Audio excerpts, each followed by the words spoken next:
Good morning and welcome to the Morning Connection. We are always pleased to be here at the Ligony Club. It was overcast, it was drizzling, but we were persistent and we are set up and ready to go. Welcome to all those who have joined us on air and to those who are online. We are streaming live on the various YouTube channels that we use and the several other platforms, Facebook, Twitch, to name a few. Oh, welcome, Pastor Percival. Good morning to you. Good morning to you. We have persistent, despite the persistent rain. And I noticed that it's clearing up. Yeah. Clouds all over the place. All indications were that by 6:13 the rain would have ceased. But it is still a little overcast and we're playing it safe. So we're semi-indoors. If you're Indoors, I like that. yeah, They're either outdoor or indoors. no, we're semi. They're Listen, halfway home. you have to get with the new architectural terms, because now you can design so that you are indoors but you've brought the outdoors in, so you're semi. See how we are? All right, like you're the fully half and half. indoors. I don't like the half and half actually. I prefer either you're in or you're out. All right, we can debate that. Where are you? Because I'm you're in. beside me. I'm So, in. I'm in. all right, you be out and I'll be in. So you are in and I'm out, but I'm in. Yeah, whichever way it is, we're together, and that's a blessing.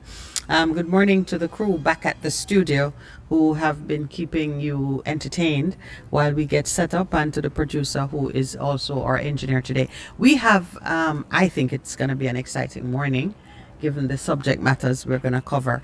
But I want to start, Pastor Percival, with giving some birthday acknowledgements. It's been a busy week of celebration for some of our folks. On Sunday, our good friend Maxine Stowe, dearly beloved and missed by some of the callers and the listeners, she celebrated her Earth Strong.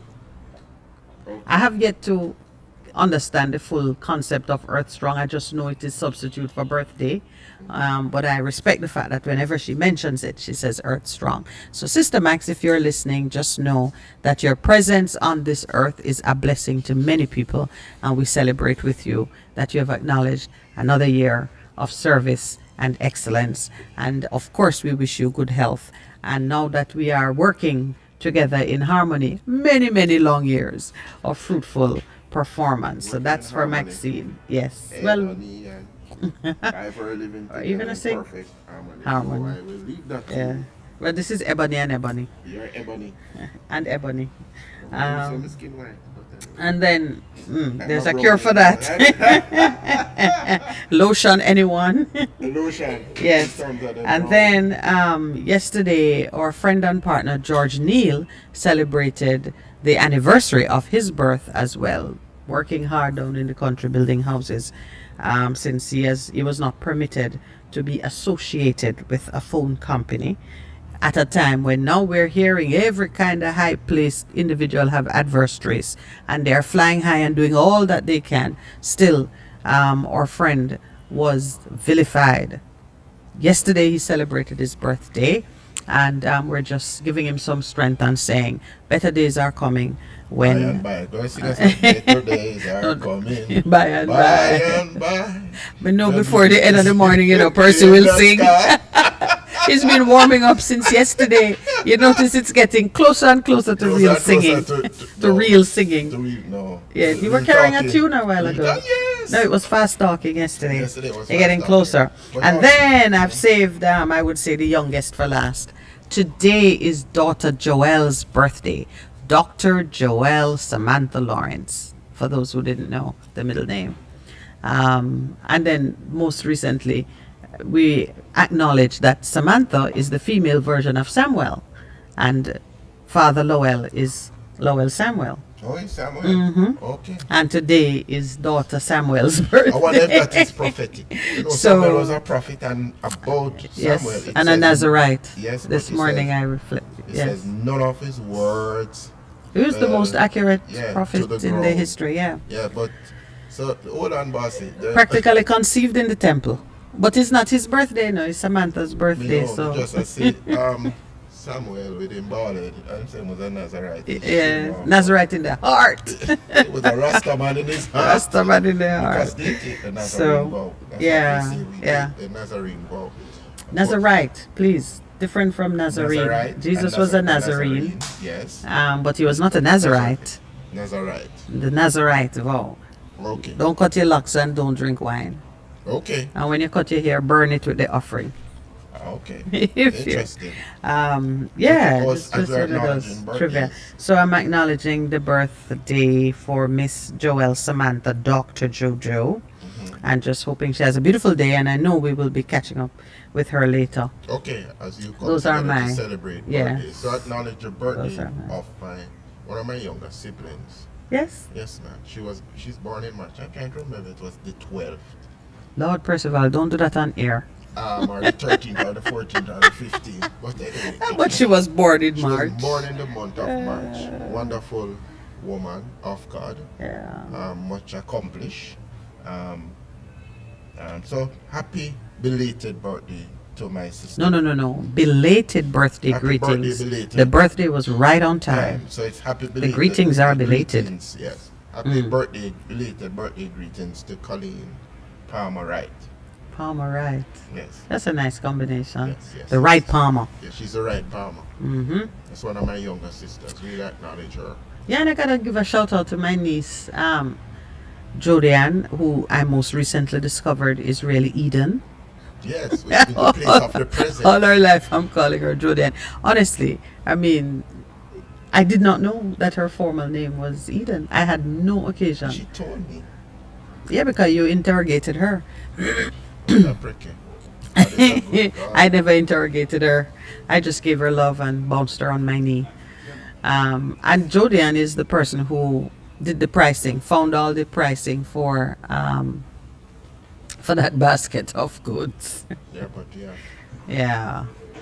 But And- we go forward and we Yeah. continue to declare the goodness of God to us, The goodness of God. the goodness of God that brings us to repentance, the word of God says. But we in turn, how do people experience God's goodness in the earth, do you think? How? How do people experience God's goodness? Well, you get me deeply philosophical now, because goodness can only be appreciated after you've experienced badness. Are true? Yes, I mean, you're going along thinking life is boring. Mm-hmm. Don't appreciate that, you know, it's a blessing, and then something terrible happens, Yes. and after the terrible thing happens, you experience the goodness of God if you survive and ask for it. But But I found that everything is better appreciated in contradistinction to the other. okay. But the goodness of God is experienced through us. You mean through each other? Yes. Blessing, right, man yes. being a blessing to to us. each other. and Well, being sometimes obedient the to truth what is God sometimes that's it. That's not the totality of it for me, because a lot of times I do not experience good things through other people, but I receive grace to endure this situation until I am blessed by someone. Okay. And I know that I am being blessed by someone because I'm able to compare that person's behavior to the awfulness that was before. Okay. Did you see what I mean? I'm seeing what you Yes, mean, but I'm yeah. saying, but that is grace versus goodness. We are God's hands Yeah. extended. So a lot of times, I would suggest to us that we're in situations and God is speaking to us and says, you need to behave proper to that person. Don't go down the road of gossiping or telling lies or plotting to do wicked steps, but walk in righteousness in terms of allowing the person to experience God through the goodness that you do, That you the do. righteous acts. And if you press me, I Yes. would say that my favorite way of experiencing the goodness of God is through others. Yes, that's what That would be my favorite way. Yeah. I mean, you can look at nature like we're looking at the beautiful eastern sky right now. To take a look at it. It's clearing up beautifully. You can see the gold tinge emerging around the clouds. And I just reflect on how it was drizzling not so long ago. But even the moodiness of the morning brings a certain coolness and tranquility that calms the spirit. When I experience that, I do think about the goodness of God, because this creation, all of this, was done without my Was our input. birthday present. It is absolutely, that It's is our when birthday present. that's what he gave us. He created, and then he says, hey, This is yours. this is yours. So that is experiencing his goodness.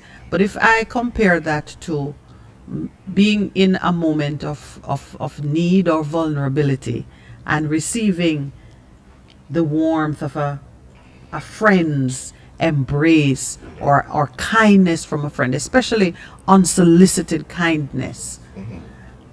And I think I didn't even request anything. I didn't display my need for anything, yet my friend felt moved to be kind to me. Now that is my favorite way of experiencing the goodness of God.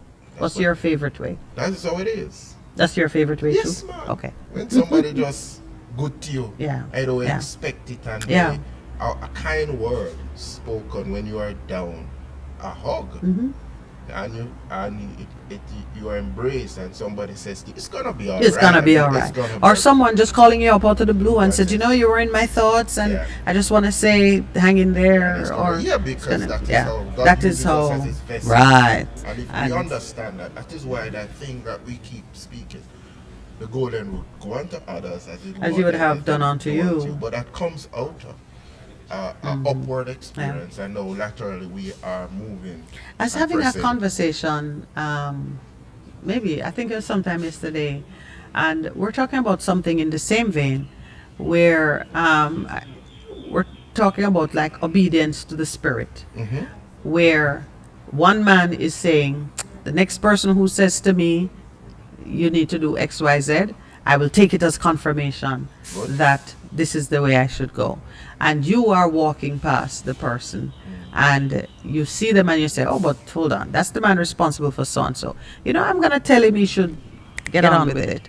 But you become doubtful in your own spirit and you say, why do you even listen to me? You know, I'm just the janitor or I'm just whatever. And you get the distinct urging to speak a word, but you convince yourself that it's not your place to do so. Walk in doubt And you move past the moment. I look back at it and I say there is really a need for us to encourage persons. I'm going to talk about freedom today. I wanted to speak about it yesterday. But I think it's essential for us to examine and improve each other's understanding of what salvation means, what it means to be free, because salvation means freedom. Many of us confine our understanding of salvation to conversion to a religious belief, one religious belief or another, that it is confined to salvation being rescued from a sinful life. And you think that being rescued from a sinful life only means you are now living a holy life. It's beyond that. It is so much deeper than that. On our chat yesterday, one or two of our listeners were talking about spirituality coming before government and politics. And it was like ping-ponging back and forth, and I wanted to weigh in on it because some of what we discussed yesterday had provoked a conversation around that very issue. Your spirituality, which is where your freedom resides. And this is the true meaning of salvation. To be rescued from the domination of the world and its concepts and its strictures, and to be elevated, to be reminded of the freedom you enjoy in the Spirit and the authority that you wield in the Spirit, and to let that be the place from which you take decisions, from which you empower yourself. So you would never ever be seeing yourself as being only the man who cleans the floor, only the man who... You would understand that your current occupation, whatever it is the place from which you can wield great power. Think of it, one of the first persons on the job in any establishment is the person who opens the door or prepares the place. And in fact, they were saying that on the chat too, that the janitor, the cleaning service, those are some of the most influential persons. The man who drives the president and is sitting either beside him or in front of him has his ear for as long as they are together.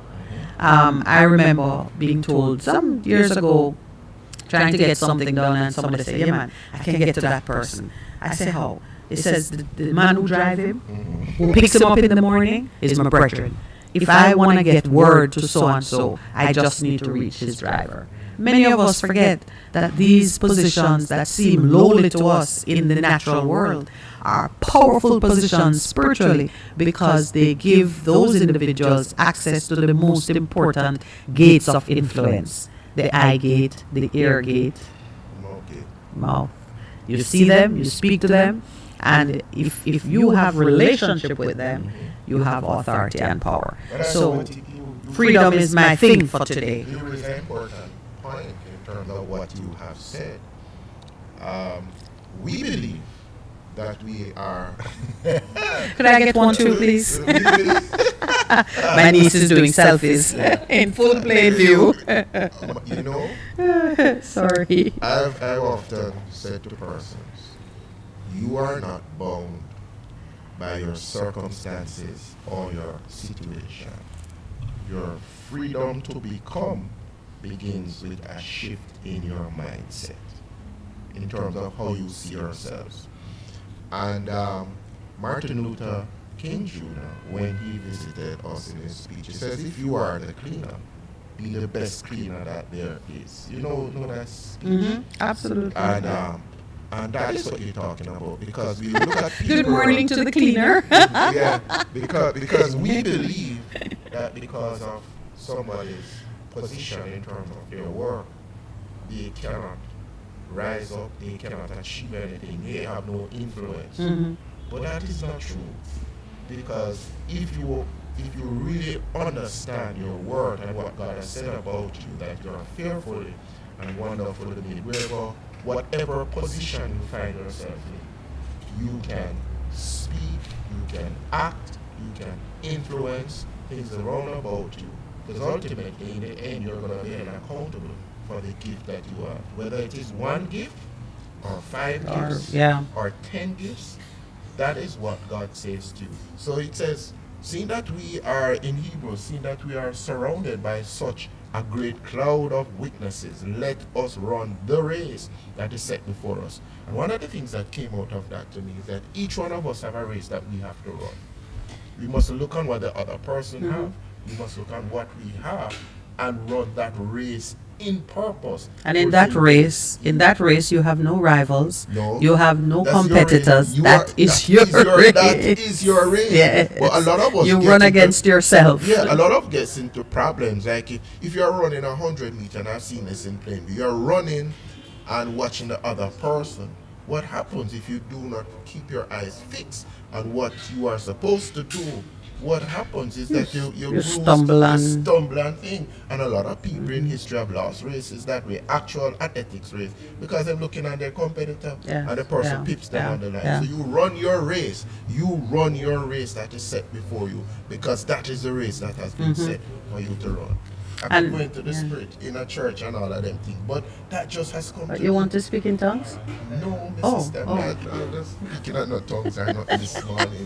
Not, not into that. Because I know you're gifted. Yes, but I'm just saying, for everybody that is there that Yeah. has been born, run your race, run it to the best of your ability. Pull on what is supernatural to help you in your race, that indeed you'll overcome, that at the end you have a legacy. You know, it's an interesting concept that is worth understanding properly. This notion that in life you compete against yourself. You're not competing against your neighbor, your sibling, your you know, even your enemy. You compete against yourself, and the notion of your personal best is really what drives you. That you seek to exceed your last performance each time you're doing something. And for me, it's something I've understood from the word go. I have never been one to entertain thoughts about how the other person is doing better than me, worse than me, whatever. I've always kind of known that I compete against myself. When I'm doing something, I will get as good as I put into it. The best, If to the best of your ability. to the best of my ability each time. And if I fall short, it's because I usually know where I sort of, you know, cheated myself, where I didn't put in enough time, or I didn't, you know, I didn't refresh myself so I have the energy for it. You compete against yourself. That is to be understood. Yeah. And that indeed is the ultimate freedom. Yeah. To know that you are not hemmed in by the expectations, or whether it is positive or negative, you're not hemmed in by how other people see you.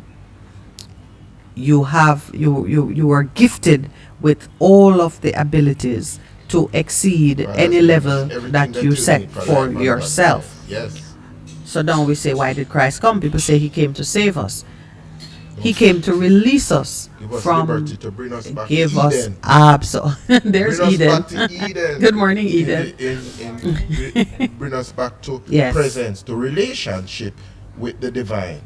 Where you have power and authority, Yeah. where you are valued and you are loved as you are, The not beloved. after you've been educated, not after you got the best job that was available, not after you attained great wealth.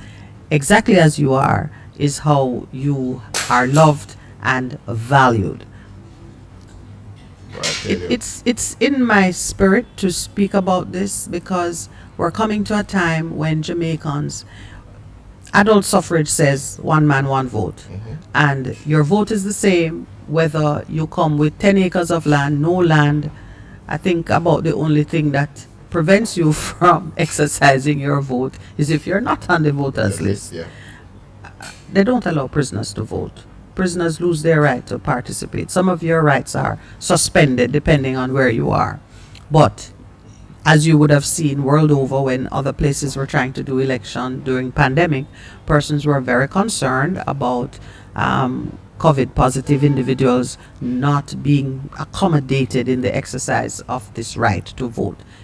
So one man, one vote, and the vote have the same value. That being so, you have to make sure that you develop the confidence and have the knowledge base to exercise that vote when it comes time to vote, and before it becomes time to vote, to develop opinions and an understanding of the things Be that are educated. important. Educate yourself. on these issues, and understand that your opinion is as valuable as the next And that's person's. how we keep telling people when we get the call in, I say, foolishness. Yeah. At the back and forth, I said, but that's what the man has come to. And That is each his one of opinion. us is in a process. Yeah. The more information, the more liberated you are. And the more we discuss things and pull them out into the open, Yes. the more information persons will have to make an informed decision. There are some things that are very troubling taking place in the public space, and we have to decide what weight to give them, what impact they have or potentially can have on important happenings in the country. Shensia, I know you Alpha were lady. you were caught. The What do you alpha call lady. her? Alpha. No, you She's never from. said Alpha. Oh, okay. I thought you were referring to her outfit from yesterday. But that is a part of it too. Remember, everything is about image and message And that yes, you're sending she out. was on point. Yeah, she All was. right. So we saw that Shensia, the latest dance hall sensation, is how she was described in the news last night. She's here. She launched her album, and it's almost, I don't know how to describe seeing our members of parliament, ministers of government surrounding her. I mean, they were at one point, I'm sure I saw two ministers almost kiss. They were so close, whispering into the other's ear. And Whispering into her ear. well, into each other's ear. I think the Minister of Health was saying something to the Minister of Finance, and I mean, it was like a kiss.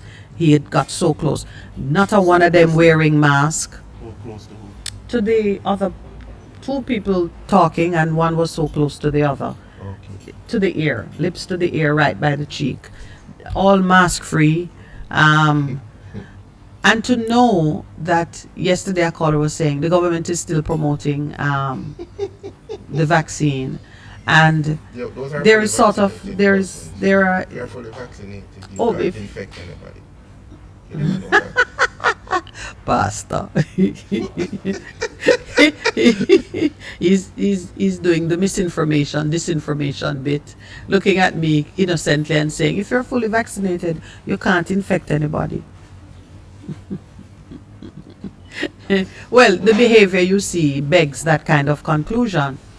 I know we did. I know you Honestly, if they were doing that in Parliament at an after party for Parliament, like in the on the job, maybe they felt they were on the job partying with Shensia.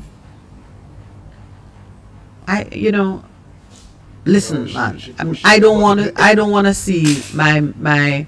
I don't want to see the decision makers at the highest level of. The only person missing was the Prime Minister. You serious? In terms of the Was it the opposition there? I didn't see him, but he's not making any decisions for the country right now, is he? He is, He doesn't have the hot stick right now. Right. Yeah. But you make a very important point in regards to what I you want observe. to. Yeah, I and want to what- hear what people think about it when they call us. I thought it was disturbing when you consider how they harass and harangue other people Oh. for doing things, That's what and you're then talking about. and then And then when you get an opportunity to Yeah. reinforce what you've been saying, you go off. What is it now? You go off. listen, man, they were having a fine old time. Why not? and it, anyway, I want to hear what people think to do or not to do. To be or not to be. Are we in the hands of highly responsible, well-thinking individuals who want to motivate us to be law-abiding, or are we in the hands of self-indulgent, infantile, privileged individuals who do whatever they feel like doing and then crack the whip and tell us that we need Do to what I bend our say, back into but the wind? don't Do what I do. Isn't that what it is? Yeah. Okay, argument done. Do what I say, but don't. So all of the restrictions of the Disasters Management Act don't apply to politicians on the job or otherwise, but they are standing in places of influence and telling the rest of us to bend our backs. It's unacceptable. Clearly is. And It's I tell you unacceptable. something, it is not only in Jamaica, it is something that is around the world, is observed around the world in terms of leaders. Boris Johnson, he had a party. Obama had his party. And they were talking about when he had his big birthday. Obama had a party. Yeah, last year. And it was a big thing. I'm saying, but it's all right. They were restricting everybody else from gathering. But when his party came. Obama is a big- former president. Yeah, but the care if same he thing has a happens. party. Yeah, but you see, he's a person of influence, whether you like it or not. Yes, I don't doubt that he's a Yeah. person of influence, Yeah. but I would not be castigating him the For- way I would if To my abandon. prime minister. Well, I don't care about. Yeah, In but all I'm truth. just saying. No, I take your just- point that the- it the is trend it's that- an international thing. Yeah. Yeah, and Jamaica is not acting out What of I said? step. Like So the it is- headline is last laugh. Cabinet ministers and police bashed for DRMA breaches on eve of PM's announcement. Oh, look at that. Look at that. Oh, I'm there's telling a you, wheel see, of a yeah, time when these- somebody those got the two. pictures. Is that Miss Grange looking? She's masked and only one masked, and she's looking like what's going on. I'm on the job. She's on the job. Minister Grange is on the job. She's in culture and entertainment. These jokers are just being entertainment. That's it's interesting. Yeah, even Mr. Chang, who I don't usually see smiling. Aye. I mean, it. Let me turn off the mic.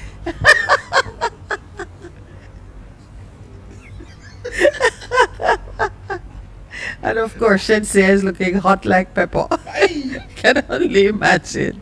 I watched the news and I deliberated on it and I said, okay, we gotta make some changes here. On the front page also, which is why I spoke about freedom. On the front page also, legislators spar over proposed tough gun law.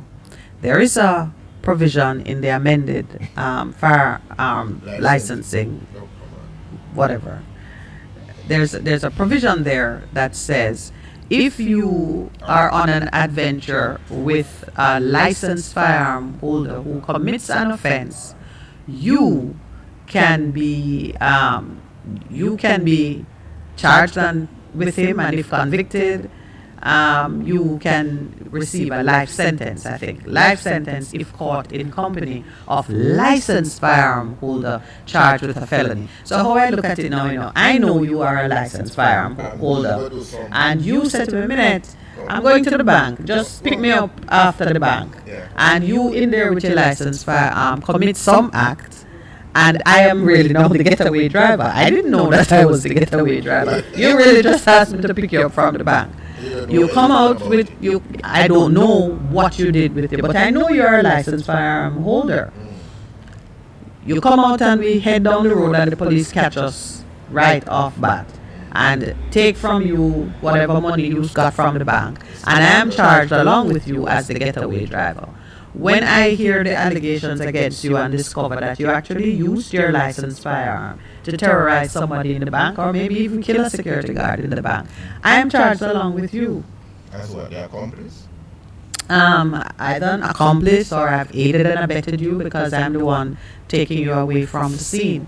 I mean, Now, the fact that you used a firearm changes the complexion of everything, But I now can be subject to the punitive penalties that go with gun offenses because you had your licensed If I kill firearm. somebody that night and you're caught in my company, what happened? Same.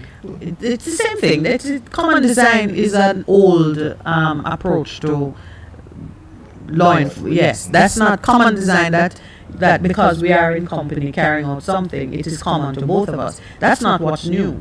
What's new are the extreme penalties that go with gun offenses.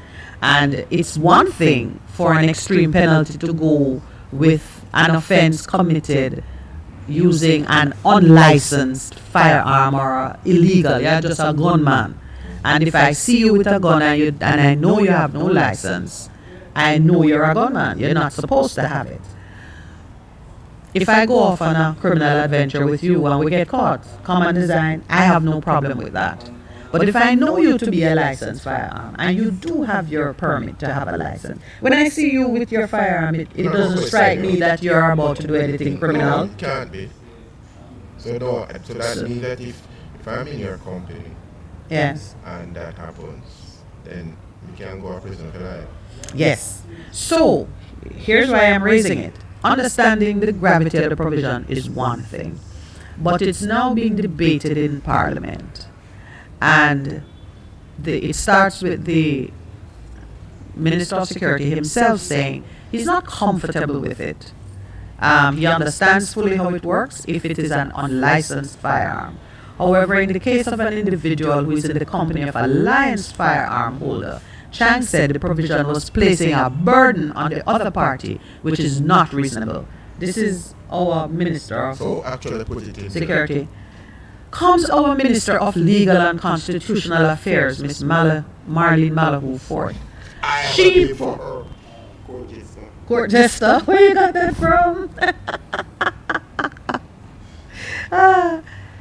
This minister stated that if someone aids and abets, that person could face the same punishment as the principal offender, and she seeks to defend it in the face of others saying, but Chang said that steps were taken in the law to separate the person with a legal firearm from those with illegal guns. I walk beside a friend who has a licensed firearm. He commits a breach of the Firearms Act. Why should I be associated with him? There's no reason, said Chang. Now I have to be applauding Minister Chang for defending the rights of citizens against the Minister of Constitutional Affairs and Legal Reform, or whatever that ministry is called. I'm not learning the name because clearly that minister will be short-lived. That ministry. The minister too. Hello. Let me just say something. But that ministry has nowhere to go. It's in the wrong hands.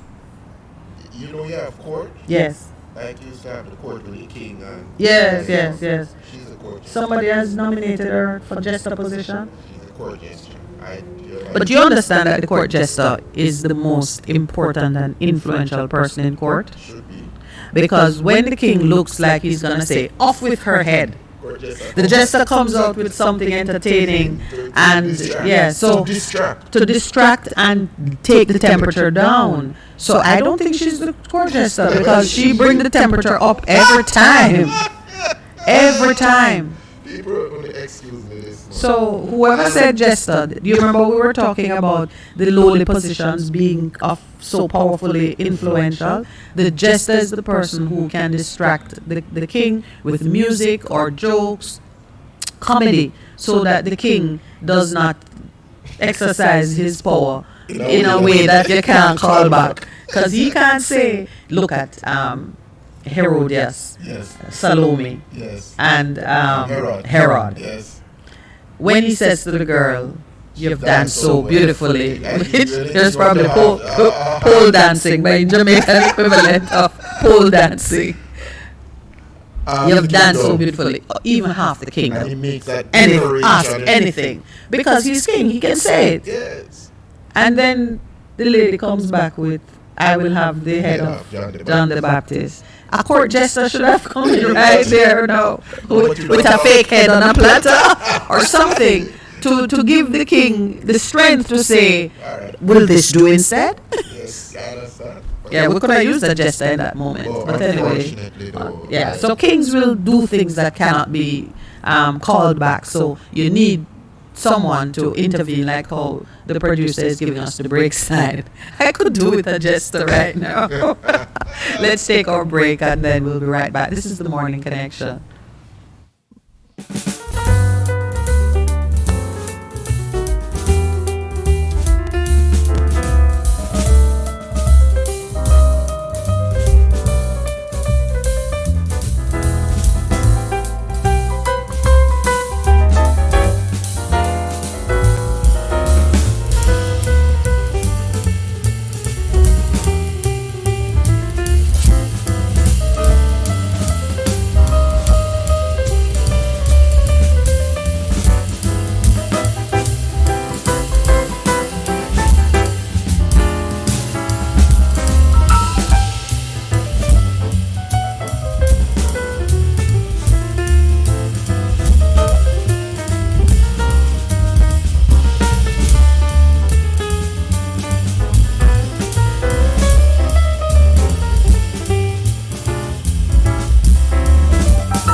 This beautiful property is nestled in the heart of Kingston and is the single largest sporting facility in English-speaking Caribbean.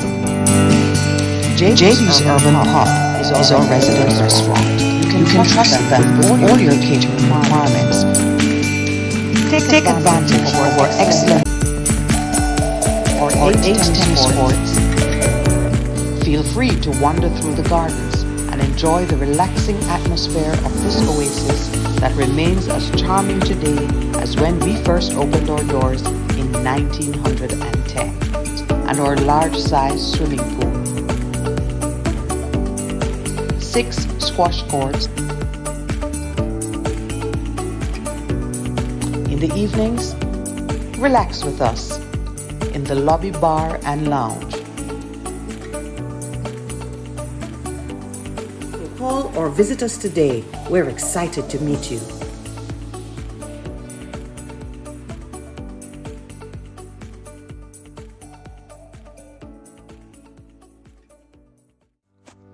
Welcome to the Ligony Club. This beautiful property is nestled in the heart of New Kingston and is the single largest sporting facility in the English-speaking Caribbean. JD's Urban Pub is our resident restaurant. You can trust them with all your catering requirements. Take advantage of our excellent amenities and allow yourself to be pampered by our courteous and efficient staff in the comfort of our well-appointed and welcoming public spaces. You are being invited to make this your home away from home. Take advantage of our full-service gymnasium. Welcome back to the Morning Connection. I should tell you that on Thursdays, well, I should remind you, most of you already know, on Thursdays, we are hosted by the Ligony Club.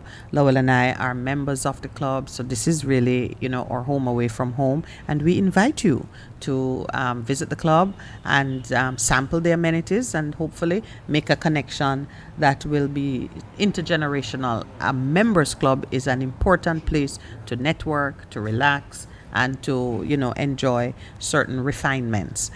JD's Urban Pub is the restaurant, and they are always so good to us every Thursday.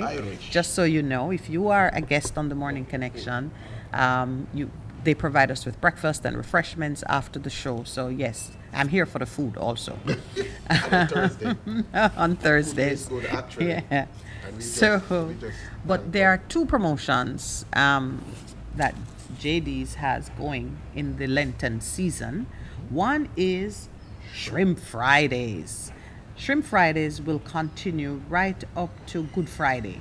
Okay. So And I'd love to say April. it's an all you can eat, but I don't think it's all you can Special eat. offer. It's a special offer. It's a price, very good price, yeah. $1,800 plus, I Yes. guess, plus tax. Let's see.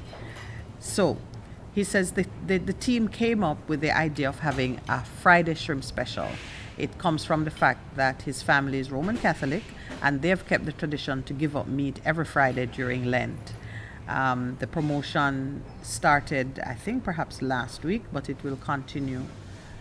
Until He's so funny because he Right. sent it to me. He says, I'm honestly really busy and I tend to forget these things at times. So he forgot to post it. So we are just letting it be known. Shrimp Fridays at the Ligony Club, JD's Urban Pub. so on is Friday, serving. You can come with the boys, Yeah. with the girls. The boys, the girls, have a and drink with the family. the entire family. Yeah, And you shrimp can choose, Alfredo. yes, you can choose from 3 options. is Shrimp wonderful. Alfredo, which Yeah. we love. Yeah, that Yes, Alfredo sauce. Fried shrimp. Fried shrimp and chips. That's Garlic everyone. shrimp with mash. I think perhaps I would have the garlic shrimp with mash. And it's only $1,800. Let's see. It is a Friday only special and it is available while shrimp stocks last. Yeah. Make your reservations by Shrimp Friday, which visiting begins their what time? Instagram page and Just clicking on the for- reservation it's button. An evening thing. It's a lunchtime thing. What is Let us see. I think it's definitely an evening thing. Let's see if it has a time. Let's get that out. It's at the Ligani Club reservations. I think it's a dinner thing. Okay. Yeah, And they it's a could dinner call, thing there's a Friday. number to call.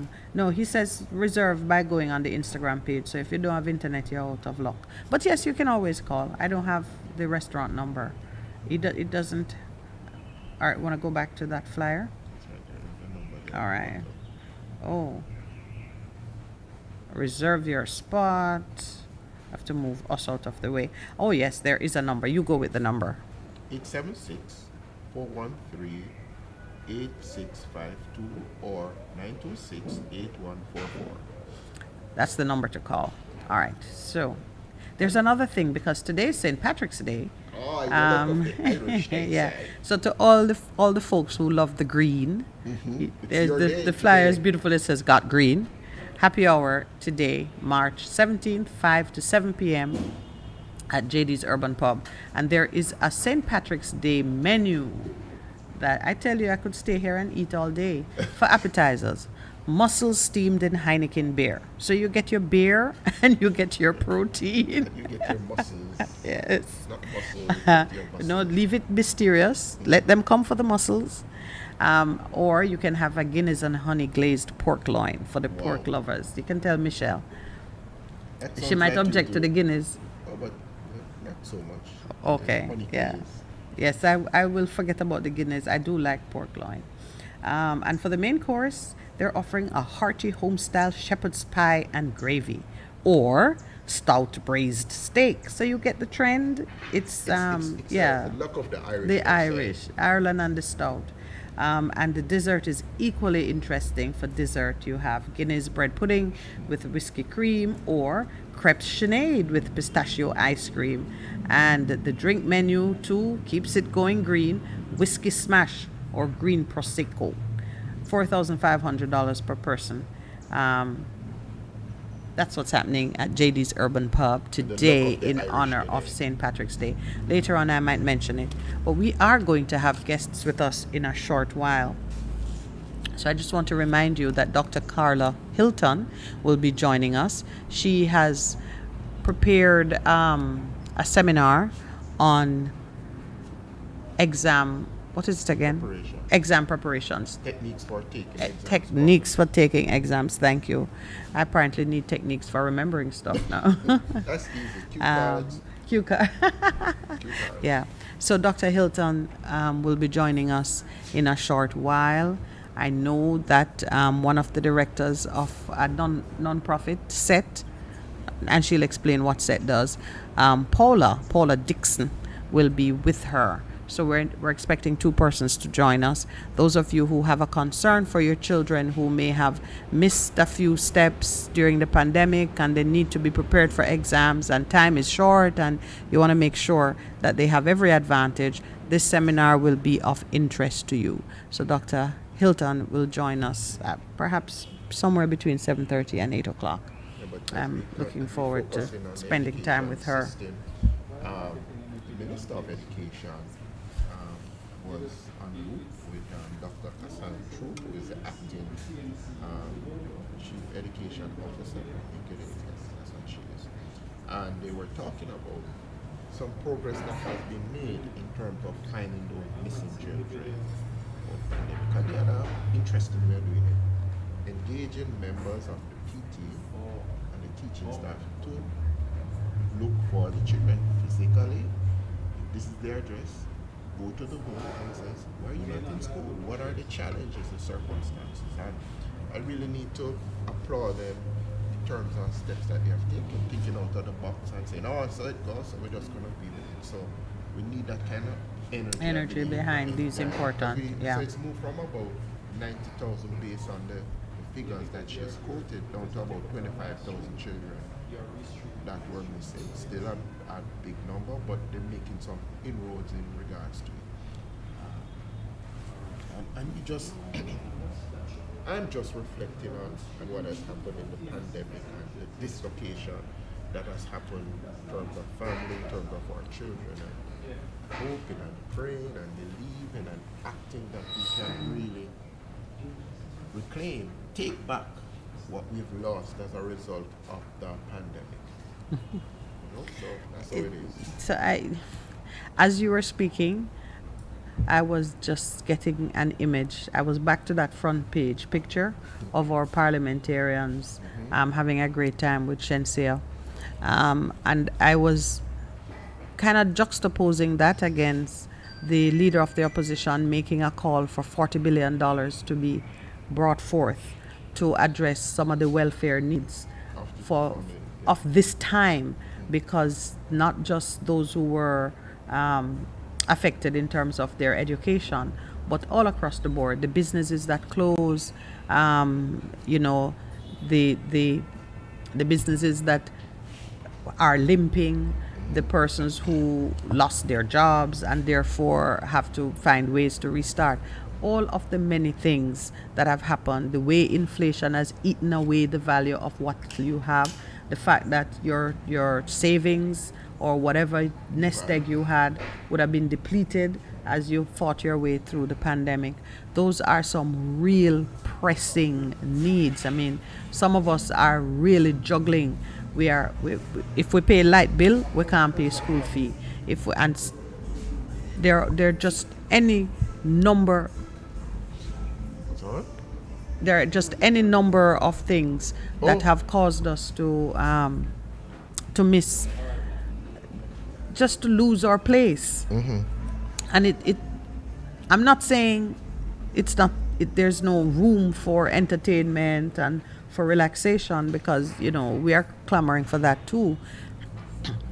But it just disturbs me greatly to see how easy it is for some things to be ignored and others to be enjoyed, and for the indulgence that can take place with such ease. Yeah. While there's real suffering, and the persons who can make a difference in terms of how they allocate public resources are out partying. But let them eat cake. Marie Antoinette. Yes. Let them eat cake. Yeah, man. There's a real insensitivity to the common experience, or the everyday experience of Jamaicans that you see. And I'm very, very troubled by it. And I think the average Jamaican, I think all of us who are seeing it and don't feel pleased by what we're seeing, we need to speak out, and we need to hold them accountable one way or another. We've got to find a way to do it. Right. So I've just found the article I was referring to, where Cassandra, the acting chief education officer, was saying that up to early this year, 120,000 students were absent from classes due to the COVID-19 pandemic. Now approximately 95,000 of these students have been re-engaged by the ministry, but they still can't find 25,000. So what the ministry did, in this budget, they have allocated $103 million. What's the initiative? Yard to Yard, Find the Child initiative, which is really going out there, finding out what the problems are and getting the children to come. I was just talking to a member of my cohort, and she's in the school system, and she says, in our community, what happened? A lot of people lost jobs. And so it was an even greater burden to get the children back to school. And so, as you've spoken about the social welfare, what they had to do was to say to most of the person, let the child come to school, at least we can guarantee them that one meal for the day. Yeah. But we really have to tend to the need, because Minety, the implications going forward are grave for us as a society if we don't take this in hand and make it a priority in terms of all of us. Yesterday, you and I had occasion to refer to that scripture that I had pulled out for not Mother's Day, International Women's Day, rather the day after International Women's Day, looking at what was said in Leviticus. I think it was Leviticus 19 verse 29. Woman. It speaks about if you allow your daughters to be defiled, to go to prostitution was the word used, then the whole nation will suffer, and iniquity will fill the land. And just extrapolating from it, what does it really mean for the country. And I'm going to go back over it this morning just to make this brief point. When families are insensitive to the violations that can occur with their young women in particular, many women, young women, have been sexualized at an early age for the purpose of bringing in money. The Don man like the little girl, and you turn a blind eye because he would pay our school fee, or various things that happen, all trading on the body of the child. Transactional sex, as Neville says, that is big business.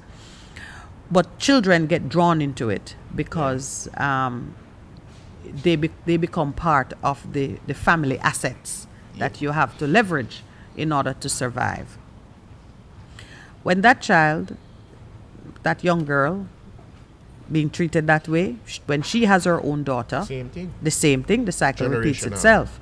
And she does not have the skills to raise her children in a way that would cause them to break that cycle. So now just imagine that it starts with 10 girls, and 10 girls have 10 daughters. So now you have 20 people doing the same thing, and it just continues to multiply.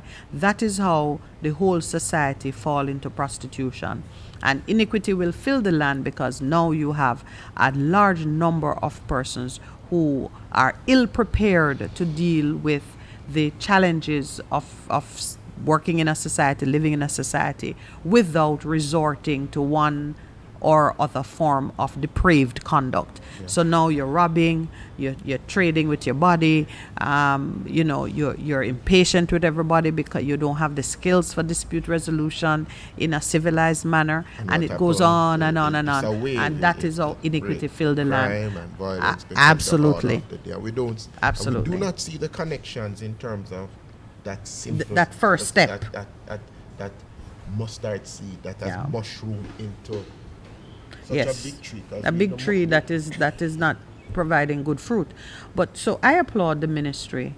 I applaud the Ministry of Education for taking the measures to find the child. But it doesn't end there. And too many times you have one ministry doing a small function with excellence. But that small function, if it is not teamed up with other initiatives, joined up government, then it is just an act in futility. So when you find a child now and you discover that mother don't have no work, father don't have no work, or whatever situation of poverty you find there, what? You just want to do one meal for the day, and the child goes home to what? To squalor, to impatience, to anger, to being traded in one way or another. It can't stop there. To me, sometimes, it better you not trouble me. To give me meaningless assistance, it better you not trouble me. Don't bother come find me. Because when you find me and you discover that my needs are many and that my needs require a certain level of response, and you want to put a drop in the bucket, that's why even the Bible tells you that if a man has need for clothing or food, do not give him a blessing. Don't tell him about, Jesus loves you and walk away. Feed him. That's what your faith demands. Action. So show me faith without works. Yeah, show me your works. Dead. James says it very candidly, So it's not about faith and works. It's both of them working together. Because if you have the faith, then you begin to work. Absolutely. Because you'll know that your actions have impact and will produce good fruit. I know I do not want to sound like a broken record ever, but this business with our partying parliamentarians has troubled me when I look back at the totality of the information.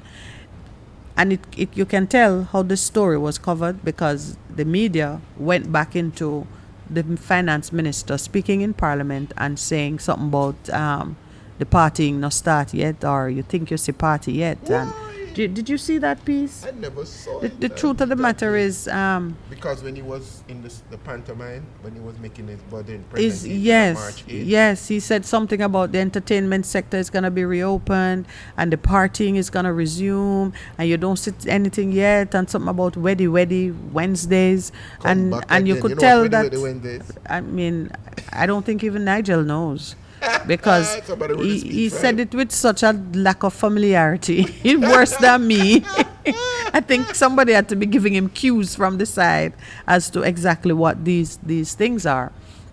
But when I just noted the way in which he Did somebody handled that aspect of it, It went to it is yourself. like our business is not serious. Is it? Honestly, you see, if Minister Grange was the one talking about the reopening of the entertainment sector and what it is going to mean for us in terms of cultural expression and releasing of tension, and that's her portfolio. But I the don't want to Minister see of my Finance- Minister of Finance being so jocular about the partying, and then the next day I see him on the front page partying. Not the next day. It's March 8th. It was last night. Yesterday. No, well, he No, I was talking understand. about the partying before, and then we see him actually partying. Party him said, And take I a know I trend. can't party. You know what? How I would love to be able to afford any one of these things that are happening. I don't have the money to afford it because I don't have the work, because my business was shut down by government and rendered me unemployed, as well as all of the other people that I was able to employ. So there are many Jamaicans. So Looking on and saying, it's personal to me because I can look on and say, my goodness, there was a time when I could do these things because I had work, I had opportunities, and so on and so forth. But through the machinations of government and the managing of public affairs, we are in a position where so many of us can't do the things that they're out there doing. like Floyd Green. Mr. Lockdown Green was days. there too. He was. was there? I would have think that man would have taken a sabbatical from partying. If I were he, And that's it. I'm at my desk. And I am not going to be caught on Wasn't camera wrong. So therefore, partying. the point is, it was not truly repentant. Clearly not. Not one of them. Wow. Not one of them. I don't think Mr. Montague was there. Montague. Montague wasn't there. I don't think he was. I'm a dear sister. You know, I say to people, you see this thing of integrity. Troubling. Integrity is simply what I say is what I do. Public and in private, I am the same. Okay. So, and it is insensitive. Very, But I very want to tell you that integrity without a moral compass. connotation means they are doing what they say. They I mean, really. Yeah, because what we say, we just say, and they never do it because we don't believe it. It's also they're Yeah. being integrous in terms of Yeah, but absolutely. their actions. It's we know who keep giving them a pass and saying, well, they're privileged. Well, they're supposed to. We must be looking on and saying, you know what? They are the great ones. Let them have it. The laws don't apply to them. It must be us giving them that authority, why they can abuse and go on in that way. Anyway, I gotta refresh my spirit during the break so that we can be ready to talk exam techniques when we come back. And it's time for a break. Oh, yes, it sure is 7:31. This is the Morning Connection. Please stay with us live at the Ligony Club. No more overcast skies. The sun Sun is is in all of up. glory. Absolutely. If you could harness that energy, JPS would be long gone. That's another. Let's take our break.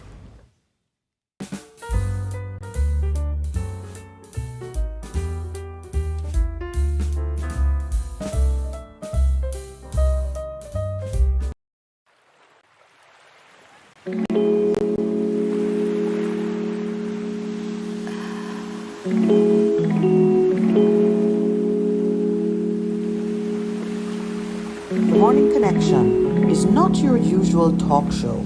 We aim to stimulate discussion and chart new paths to self-empowerment. So please join us, Minette and Percy, on The Morning Connection, Mondays to Thursdays, 6 a.m. to 10 a.m. on Best 100 FM.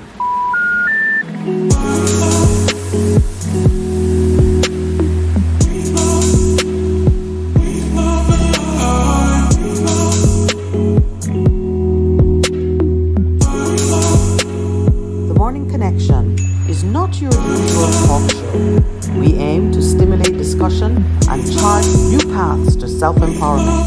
So please join us, Minette and Percy, on The Morning Connection, Mondays to Thursdays, 6 a.m. to 10 a.m.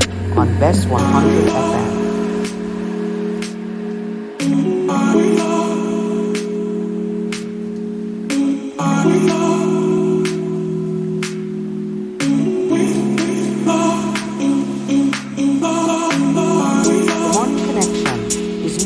Usual talk show.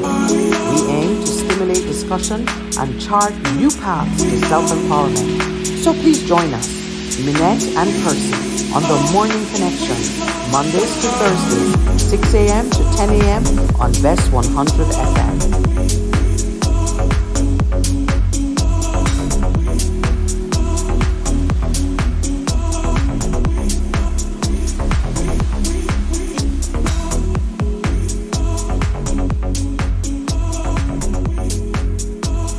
Morning Connection is not your usual talk show. We aim to stimulate discussion and chart new paths to self-empowerment. So please join us, Minette and Percy, on the Morning Connection, Mondays to Thursdays, 6 a.m. to 10 a.m. on Best 100 FM.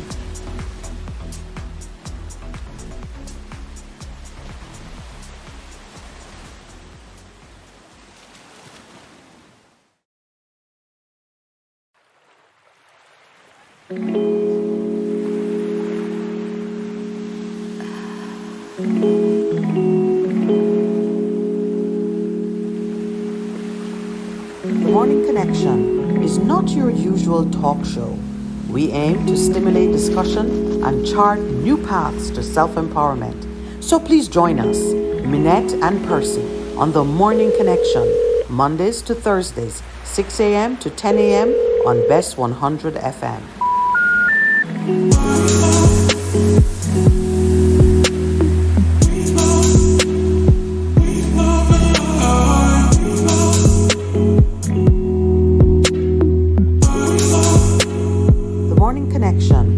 Not your usual talk show. We aim to stimulate discussion and chart new paths to self-empowerment. So please join us, Minette and Percy, on the Morning Connection, Mondays to Thursdays, 6 a.m. to 10 a.m. on Best 100 FM.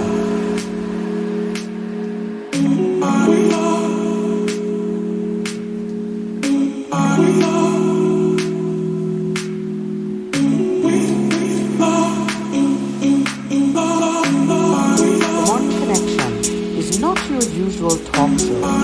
We aim to stimulate discussion and chart new paths to self-empowerment. So please join us, Minette and Percy, on the Morning Connection, Mondays to Thursdays, 6 a.m. to 10 a.m. on Best 100 FM.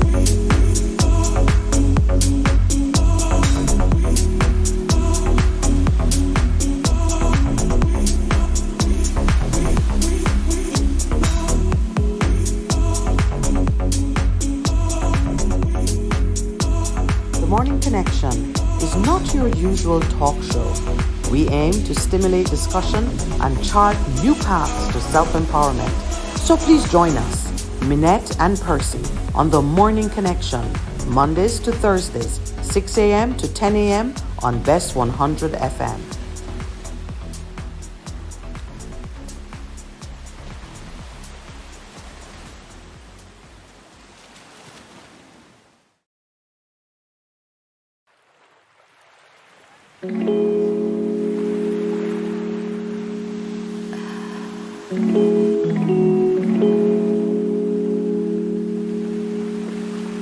The Morning Connection is not your usual talk show.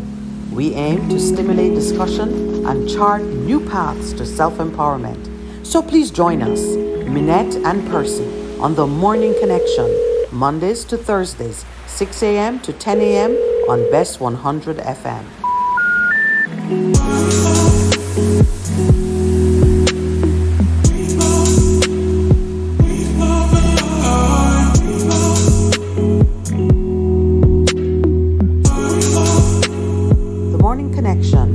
Not your usual talk show. Good morning and welcome back. If you are watching us online, you will see that the table has now excelled itself in beauty. My two friends are here, one in blue and one in red. My two favorite colors, by the way. I tell you, if you were looking to, curry favor with me, you would have done excellently. So I just want to welcome to the table Paula Dixon. Hello, thank you. Hello. And Dr. Carla Hamilton. No, I am prophesying. There is a Hamilton coming up in your life. Coming up. Morning, Minette. Morning, Dr. Carla Chris. Hilton. Morning, Dr. Hilton. Welcome. Thank you for having me. Yes. Now, we've been talking to you from earlier in the week that we're going to be joined by these two ladies today, and so I'm very pleased to welcome them. But let me just remind you of why they are here. Not more than a few minutes ago, Pastor Percival, is he in the doghouse? develop a yes, do that and just do a mic check It's with a okay, woof it's woof. okay. Right. You're good? Okay. So earlier, Pastor Percy was mentioning that the Ministry of Education has embarked on an initiative to find those students who don't take this too seriously, but who went missing during the pandemic, meaning to say students who fell out of the system for one reason or another. And as we were talking about it, we're recognizing that the displacement in families, loss of income, loss of job, whatever hardships may have resulted in students not being able to connect and be a part of the education system during the pandemic, which has really spanned 2 years, has created real hardship. And so it's all hands on deck as we seek to not just reconnect with those students, but now prepare them for success. And you are doing your part in that initiative. So first, I'm going to ask you, Dr. Carla, to just explain a little bit about your expertise in the area and what you've been doing. And then, Paula, you could talk a little bit about this initiative that you are both working on. So. All right, thanks, Minette. Okay, so I have been in education for over 25 years. For the past 10 years, I have operated a tutoring service, Bio and Chem Tutoring, where I tutor high school students from about grade 9 all the way to grade 12. And so I have served as a mentor for them as well. Surrogate parent? Pardon? A surrogate parent? Yes, as a surrogate parent. And I tutor mainly chemistry, biology, and physics, so I'm focused on the science subjects. I do a little maths here and there, but it's really biology, chemistry, and physics. And so what I have found is that students are not understanding how to actually take an exam. They might be quite knowledgeable on the subject matter, but when it comes down to writing an exam, they are unclear as to how to interpret the questions and how to answer the questions appropriately to gain their maximum the marks. best marks, okay. Right. So the strategy is key. Right, and so that is why Paul and myself, we are doing this workshop next week, Sunday, March 27th. It's a virtual workshop open to everybody, where I want to be teaching students how to interpret an exam question, what is required of them.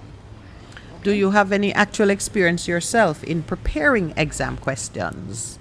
Have you been a part of that part of the business? No, I have not worked with CSEC or CSEC at all. I have not really set exam questions, but I have a lot of experience in training students how to answer these questions to gain their maximum marks. I've had students that place Caribbean Wise in their examination, so I know how to train them to answer questions to gain their maximum marks. One quick question in terms of what you've just said, Dr. Hilton. Is it that they are understanding the material, but they are not answering the questions? Because some of the times you can teach people to pass an exam, but they are not fully understanding the material. What it is that you are finding in terms of the students that you are tutoring? A little of both, but when they come to me, they do understand the material. Okay. But what happens is that they will read a question and they will come to me and say, Miss, what is this saying? Okay. And they do know. So once I explain it to them, what the question is asking, they do know how to answer appropriately. Okay. All right. As you hand the talking stick to Paula, I want to just preface, I want to make this comment. We've had some conversations about critical literacy and about placing value on the storehouse of knowledge that each individual has. So now, not just students, but all of us sitting here come with some knowledge and experience out of our life journey, which we draw on in every situation, whether it's an exam question or it's talking to Minute on the Morning Connection. Right. We're drawing from that storehouse.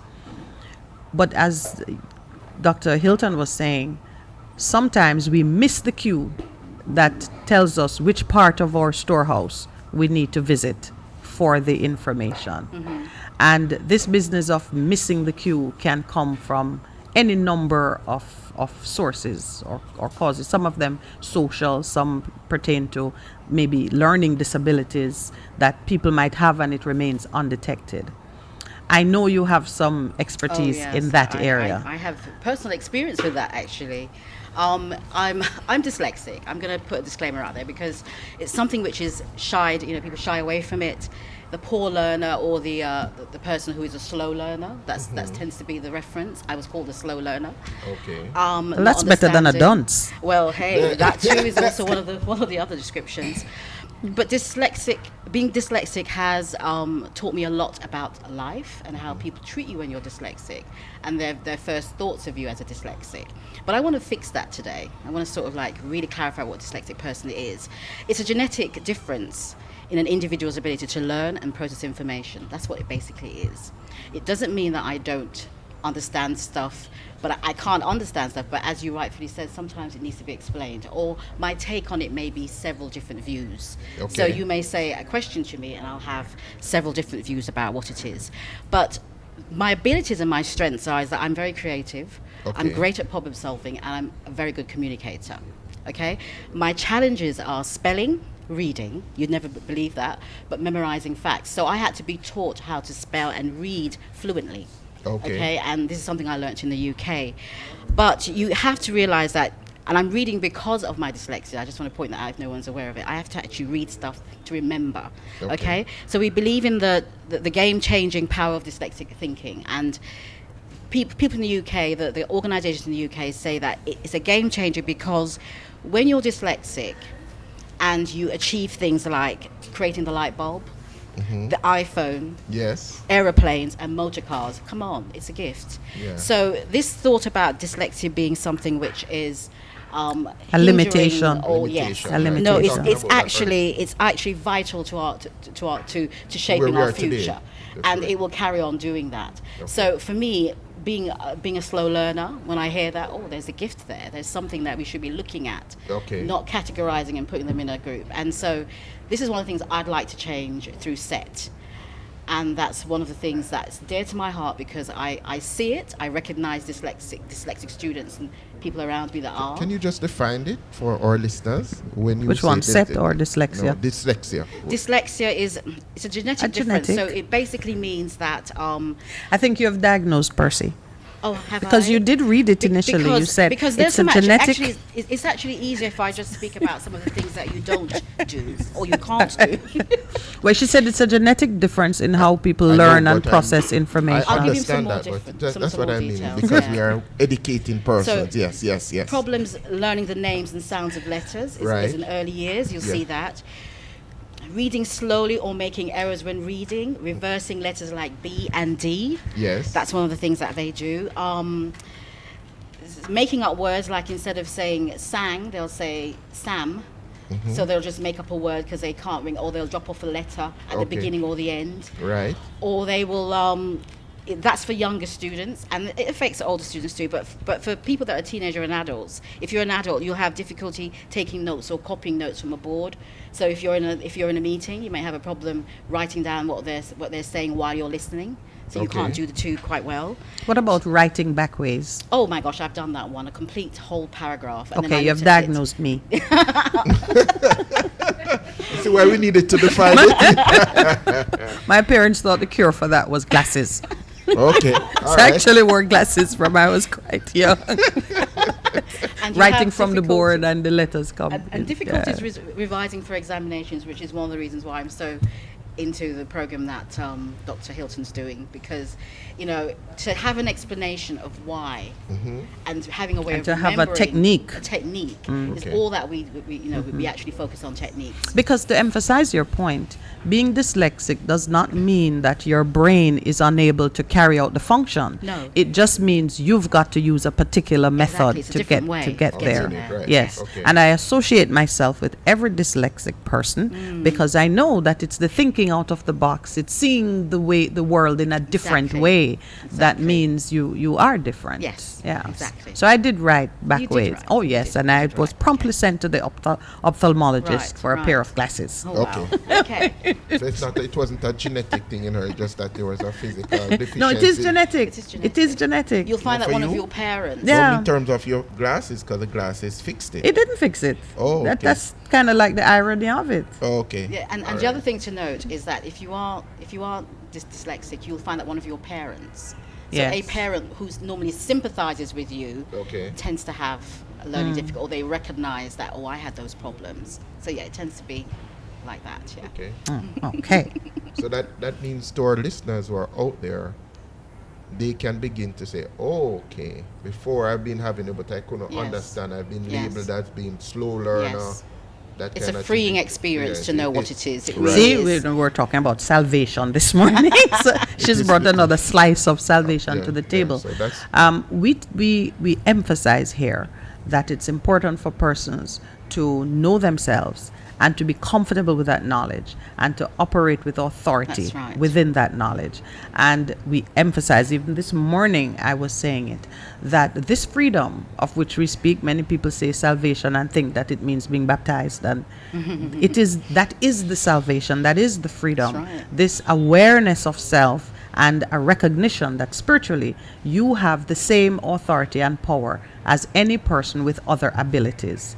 Now, to develop or to learn the techniques on how to navigate depending on who you are is an important part of the equation. A liberating And experience. yeah, so give me an example of the techniques now that you have developed or that you are promoting for different, I would say, different scenarios. All right. So part of my tutoring service is I offer academic assessment. So I do look at the child's learning styles, and therefore, as such, my teaching is geared towards that Learning particular learning style, because my classes are usually quite small, and so it's personalized for each child.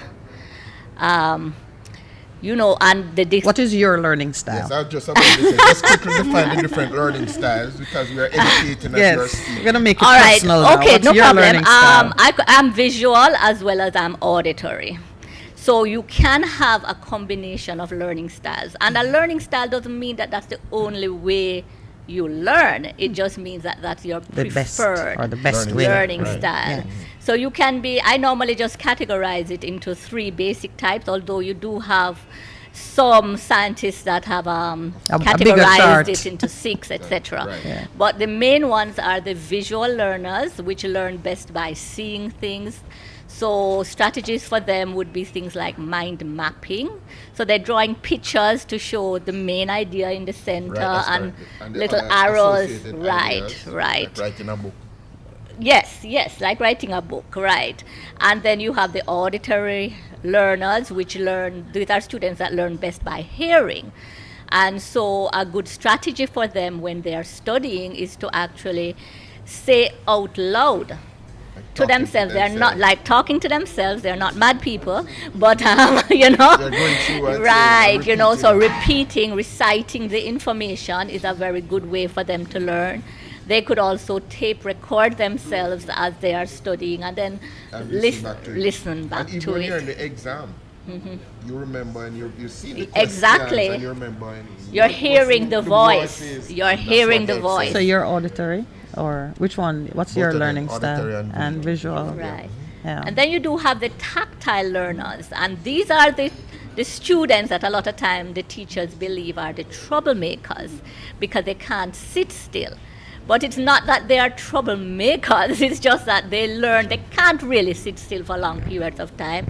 And so in the classroom, in my classroom, they can move around. But at school, I do understand that they can't right. move around. But Limited space for the students. Exactly. That's the thing, yeah. And But- maintaining order but and there not are things distracting that- other yes. students and so on. there are things they can still do at their desk if the teacher would allow, like one of those sponge balls, the stress Yes. balls. Yes. And they squeeze it, they can tap their feet. Or the fidget spinner. Right, that as well. That And was banned in some schools. it was, but it does help those take off students that energy. learn best through tactile modes, and therefore now at home they can walk about and study. So walk in there, pace Yes, the floor yes. and have the book in front of them. They can doodle, nothing wrong with that. You understand? But so there are different methods depending on your preferred I look at some learning people's style. notes. They take your notes and say all these doodles and pictures Right. in terms of what doing. So the first technique then focuses on knowledge of self. Yes. Identify how you learn, what is the best approach for you, and then you I teach give them the recommendations, right, excellent. and then hopefully they implement it. And I do need the Yes. parents' support with Yes. That's the most with crucial thing, implementation. Yes. So we can't forget the parents; they play Yes. a critical role. Vital role in terms of what is to be done with the student. For me, I'm visual, but not to see it on a chart. I have to see it in my mind. Yes, but it starts by Yeah, probably but seeing it as a chart. and Sometimes then- even I'm looking at Okay. the chart and the chart looks like a blur, but I create it in my mind. So we talk a lot about the spiritual, the power of the spiritual world, that things begin in an invisible realm.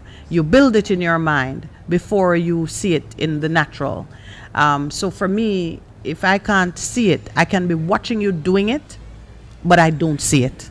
Does that Okay. make sense? I see you going through the motion. So it made sports, and especially competitive sports, very difficult for me, because a group of persons would be doing a motion, moving to the left and I'm moving to the right. I mean, it doesn't help that I'm left-handed, so I'm inclined to go in the other direction.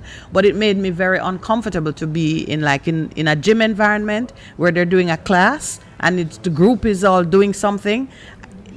If I can't build it in my mind first, I can't do it with my Like what hands. she said, everybody's going to the right and she's moving to the left.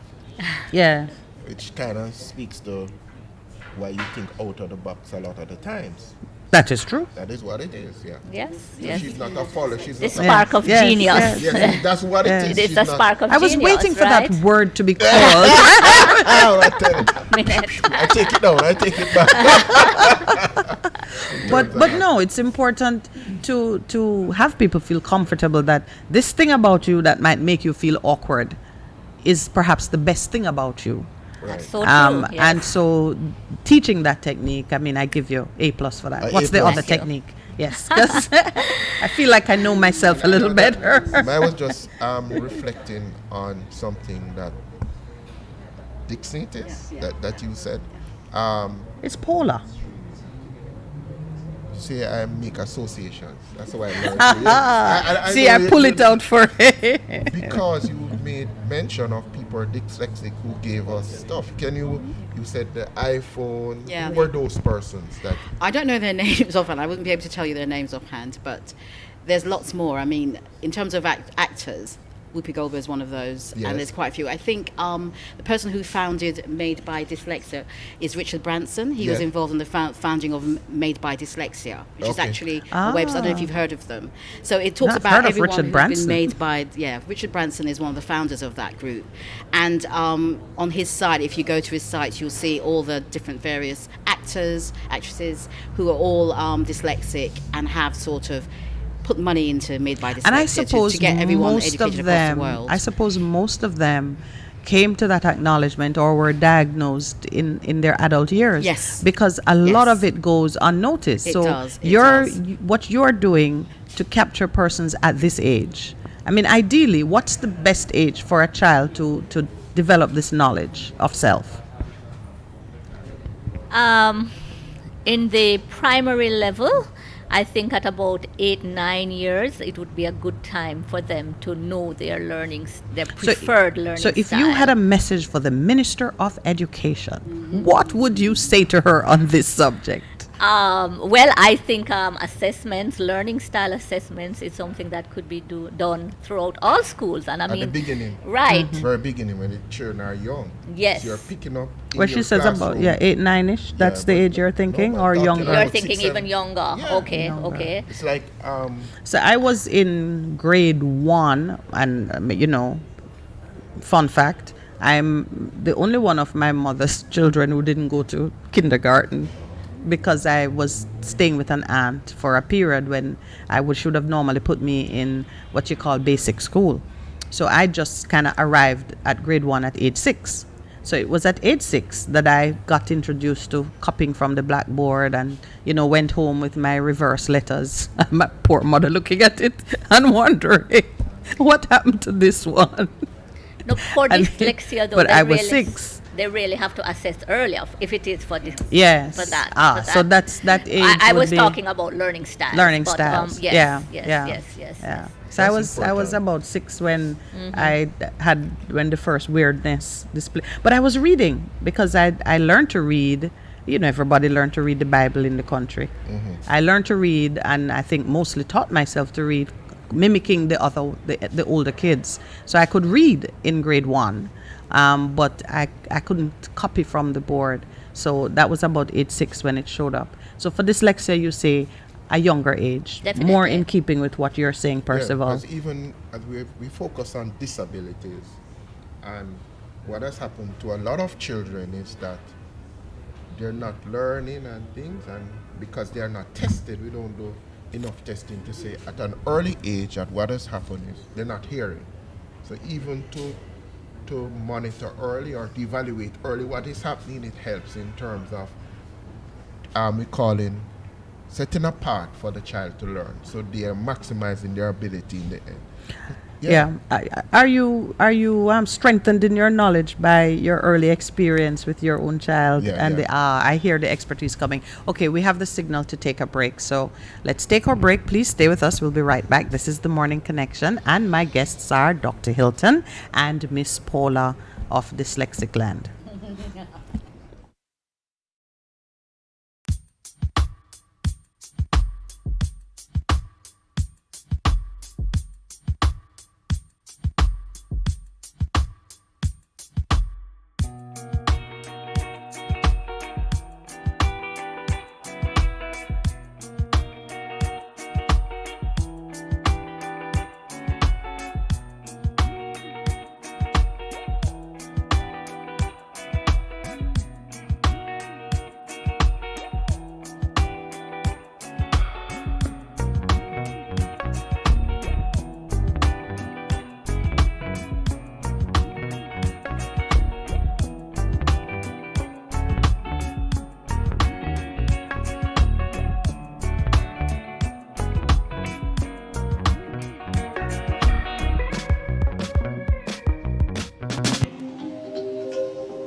Welcome to the Ligony Club.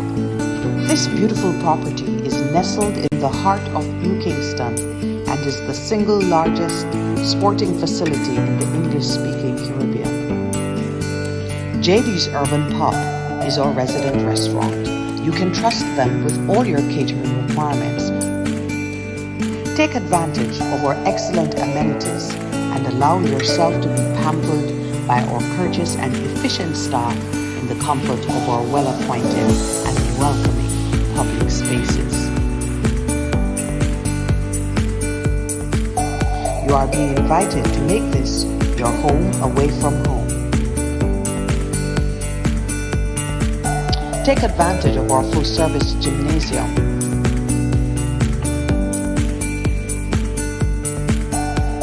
Our 8 tennis courts. Feel free to wander through the gardens and enjoy the relaxing atmosphere of this oasis that remains as charming today as when we first opened our doors in 1910, and our large-sized swimming pool. 6 squash courts.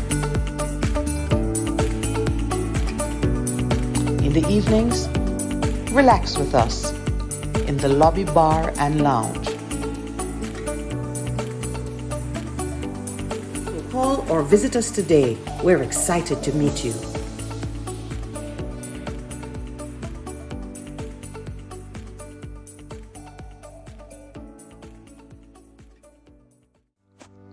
Welcome to the Ligony Club. This beautiful property is nestled in the heart of New Kingston and is the single largest sporting facility in the English-speaking Caribbean. JD's Urban Pub is our resident restaurant. You can trust them with all your catering requirements. Take advantage of our excellent amenities and allow yourself to be pampered by our courteous and efficient staff in the comfort of our well-appointed and welcoming public spaces. You are being invited to make this your home away from home. Take advantage of our full-service gymnasium.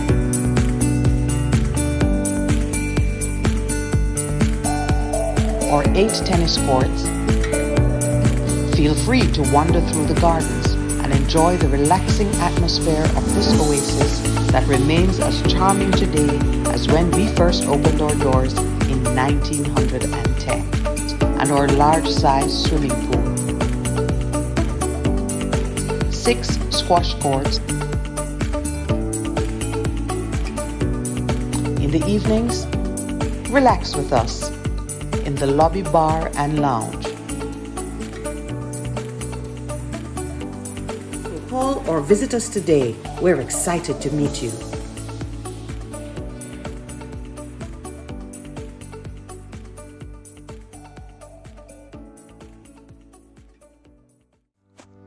Welcome to the Ligony Club. This beautiful. Welcome back. So we have 2 beautiful ladies in the house keeping Pastor Percy and myself company, and we're talking about an upcoming seminar. It's the 27th of March, and it's a virtual seminar. What time does it start? 3 p.m. Okay, right.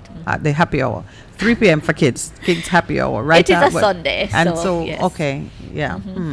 So 3 p.m. on Sunday, you can log on. We'll give you the details later. It's a virtual seminar, and in this seminar, you will be taught techniques to allow you the best chance to get your best grades in the exam. Correct. Right. Dr. Hilton is going to share with us now. I've been trying to pull from her without you getting the seminar ahead of time. I've been trying to pull from her how the seminar is structured so that persons can be comfortable knowing that they will get value in that online forum. You know, a number of our students didn't do so well online, or so we're told. So tell me a little bit about your approach. All right. Well, exams are coming up shortly for the 5th formers and the 6th formers. They have CSEC exams starting. Some of them start in April. Most of them start in May this year, right? And students have not been accustomed to actually writing answers for the past 2 years because they have been at home. Sometimes they type their answers and they're not given as much coursework and classwork as they used to get when they were in class.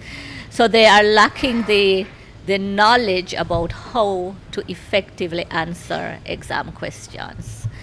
So this workshop will teach them the various techniques. For example, we are going to look at how to think like an examiner. What exactly is the examiner looking for, right? A lot of times, for example, students might try to trick the examiner by writing lengthy answers with the one point written in many ways, right? This is That's good example. Examiners are not tricked that well, way. we can't be tricked that way, right? They think they're smart and they're trying to trick us, but that won't be Won't work. effective. So they have to know things like that. What about handwriting?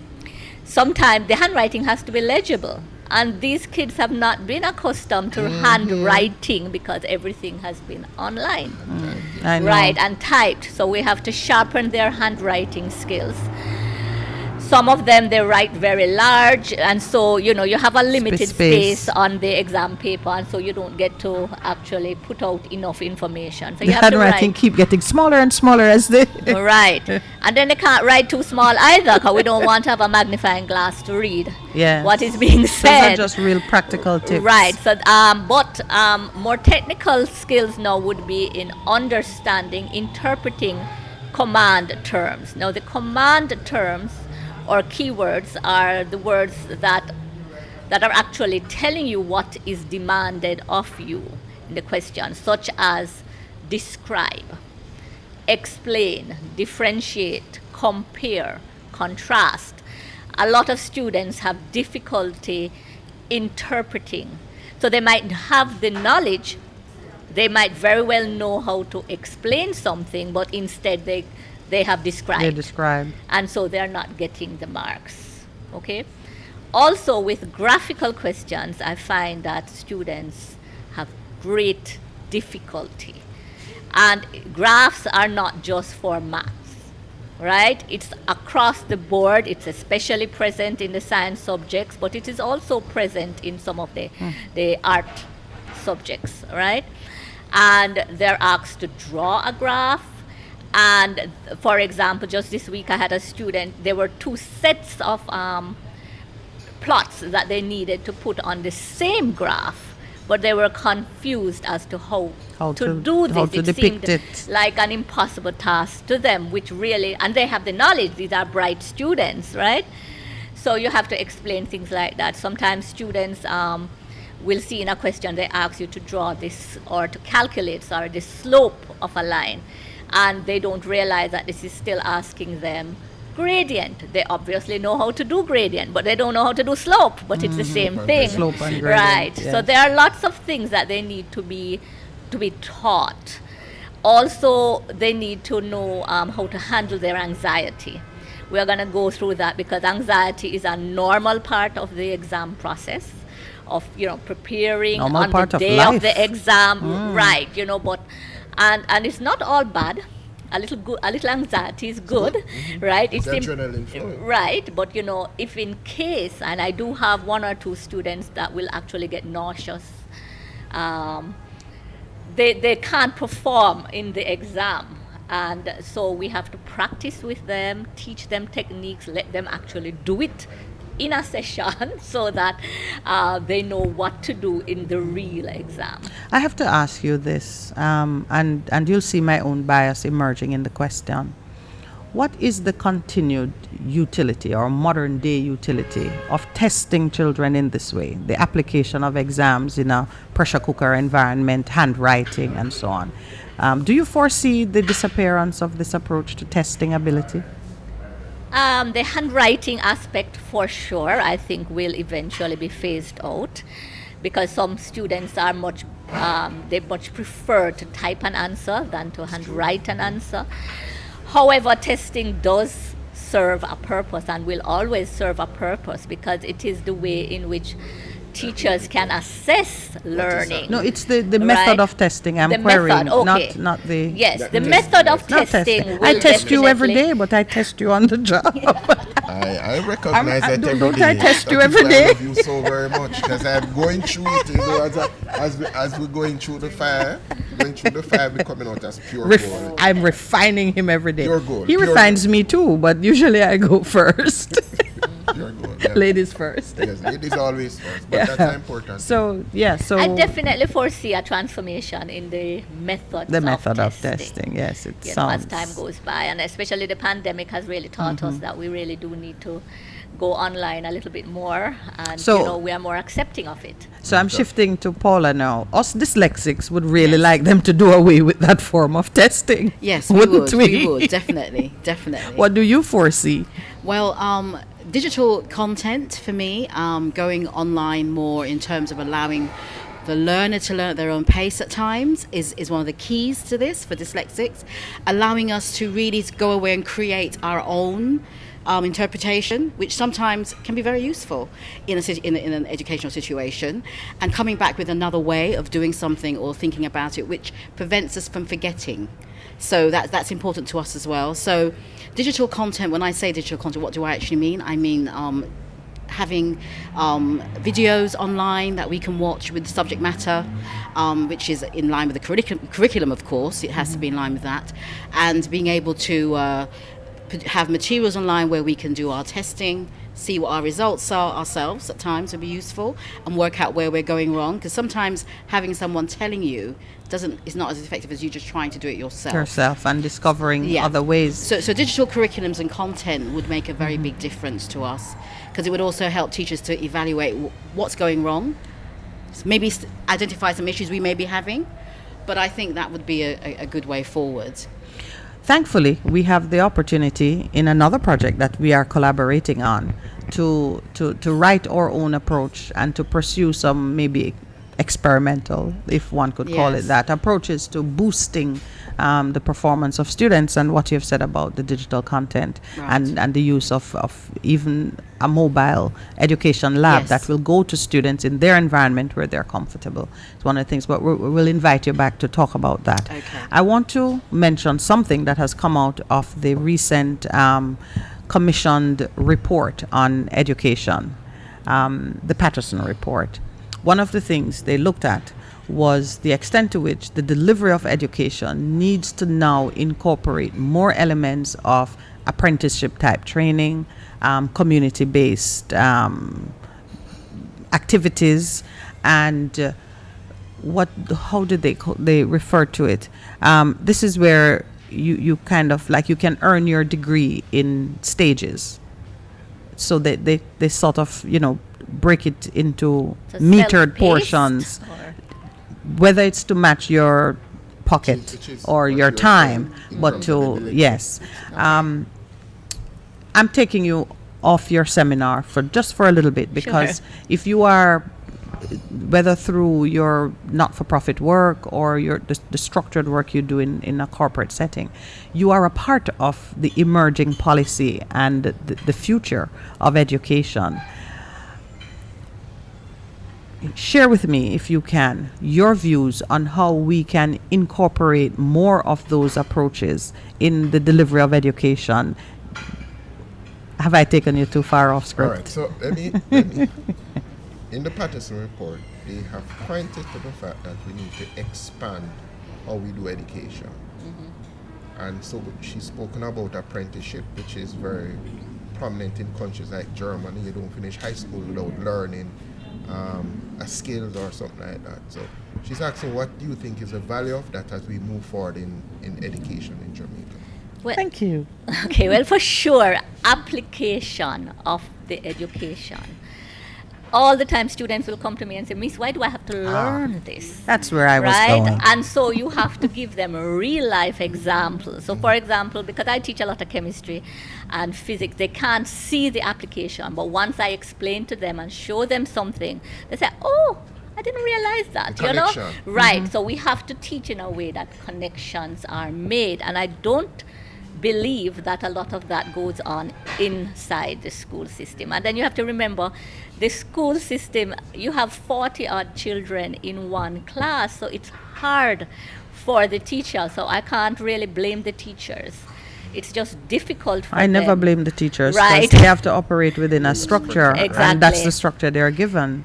So the curriculum from the Ministry of Education needs to be adjusted the way CSEC test students need to be adjusted as well. They've been doing a shift, you know, in terms of CSEC, because before you just go and do your math exam or do your English, now there is an SBA There's an portion to it. SBA Like with the portion, maths, yes.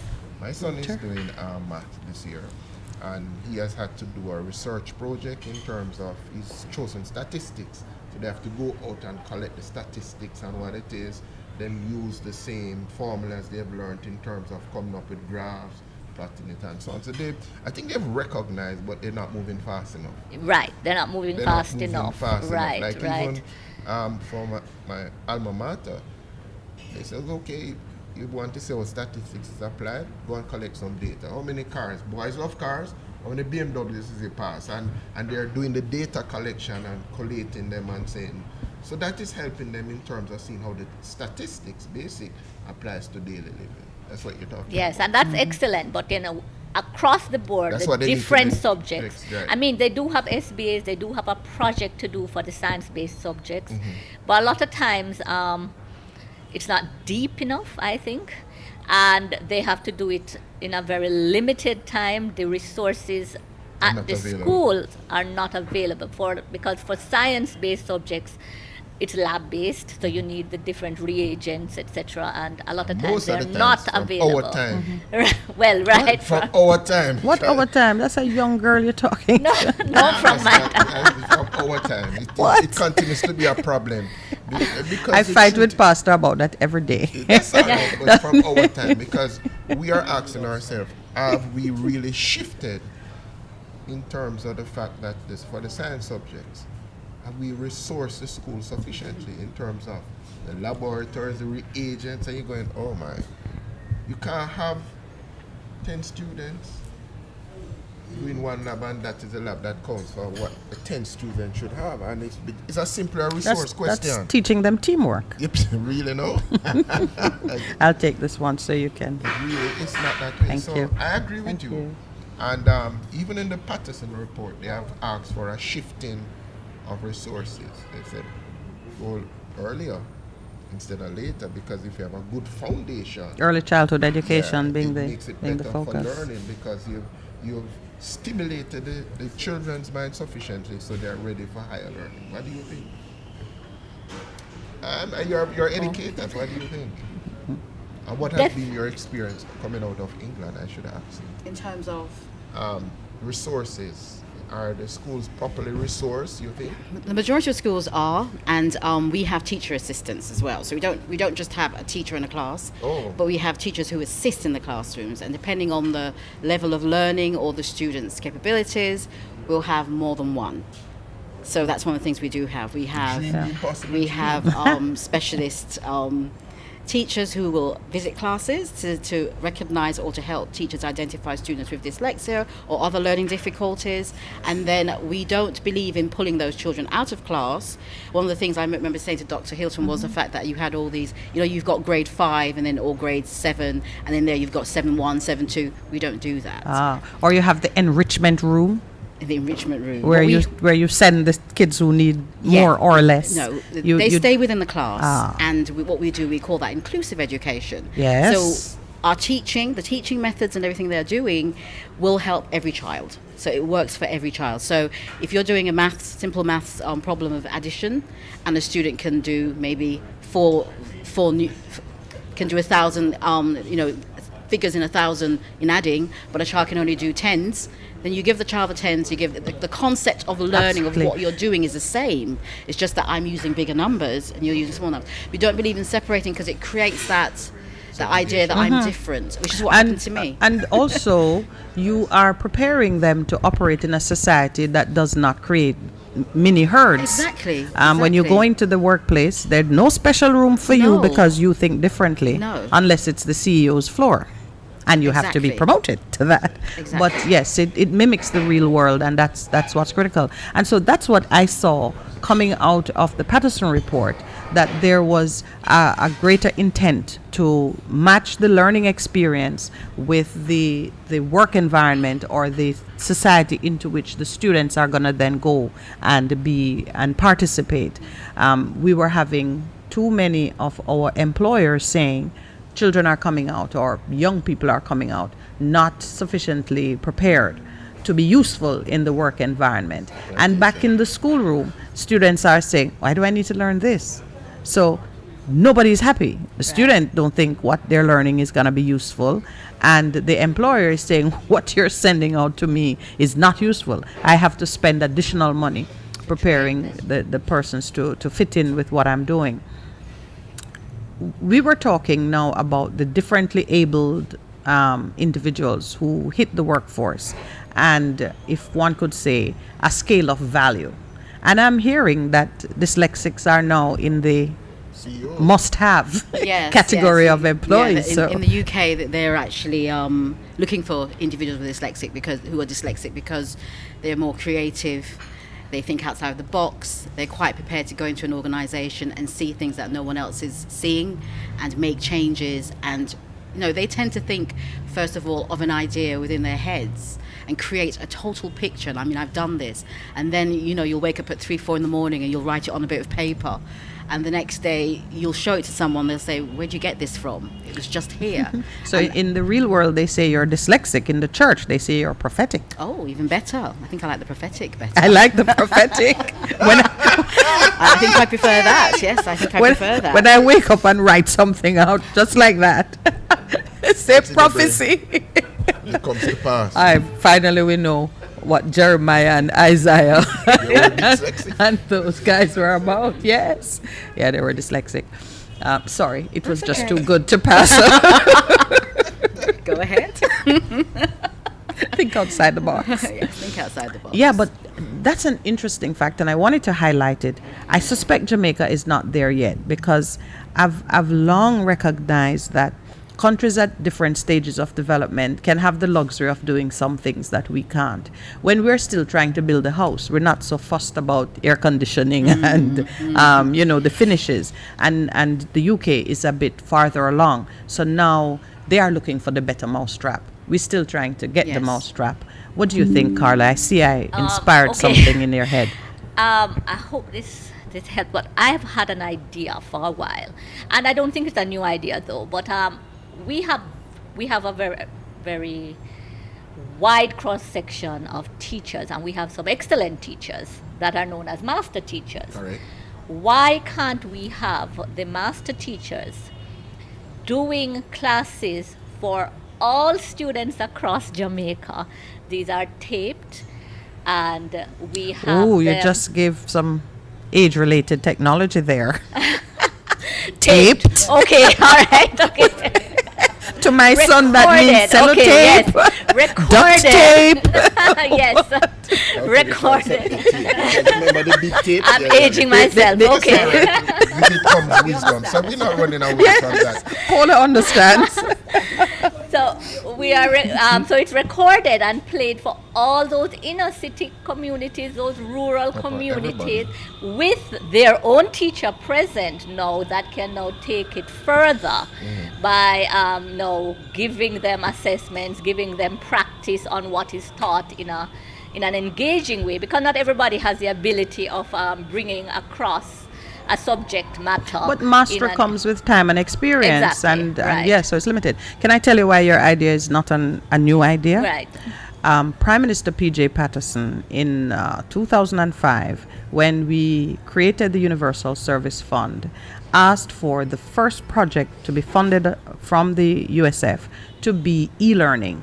And e-learning was meant to digitize all of our educational material and make available master teachers online for the benefit of all schools, regardless of their location or their standing. And it's just amazing to hear you say it, because from 2005, that was approved, the first project approved for the e-learning fund. for the Universal Service Fund was e-learning, and e-learning meant to deliver exactly that, and we're still not there. But why? Because I mean, They're busy Politics. putting up hotspots in some Politics. areas can't be that where they're looking expensive for. or It difficult isn't. to It do isn't. because, All right, you we're going know. to take our break and cogitate on that issue. Why it is that something that seems so simple Takes is so still yet to be done, and we have the money for it. Okay.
Good morning and welcome back. We are having fun and it's not breakfast time as yet.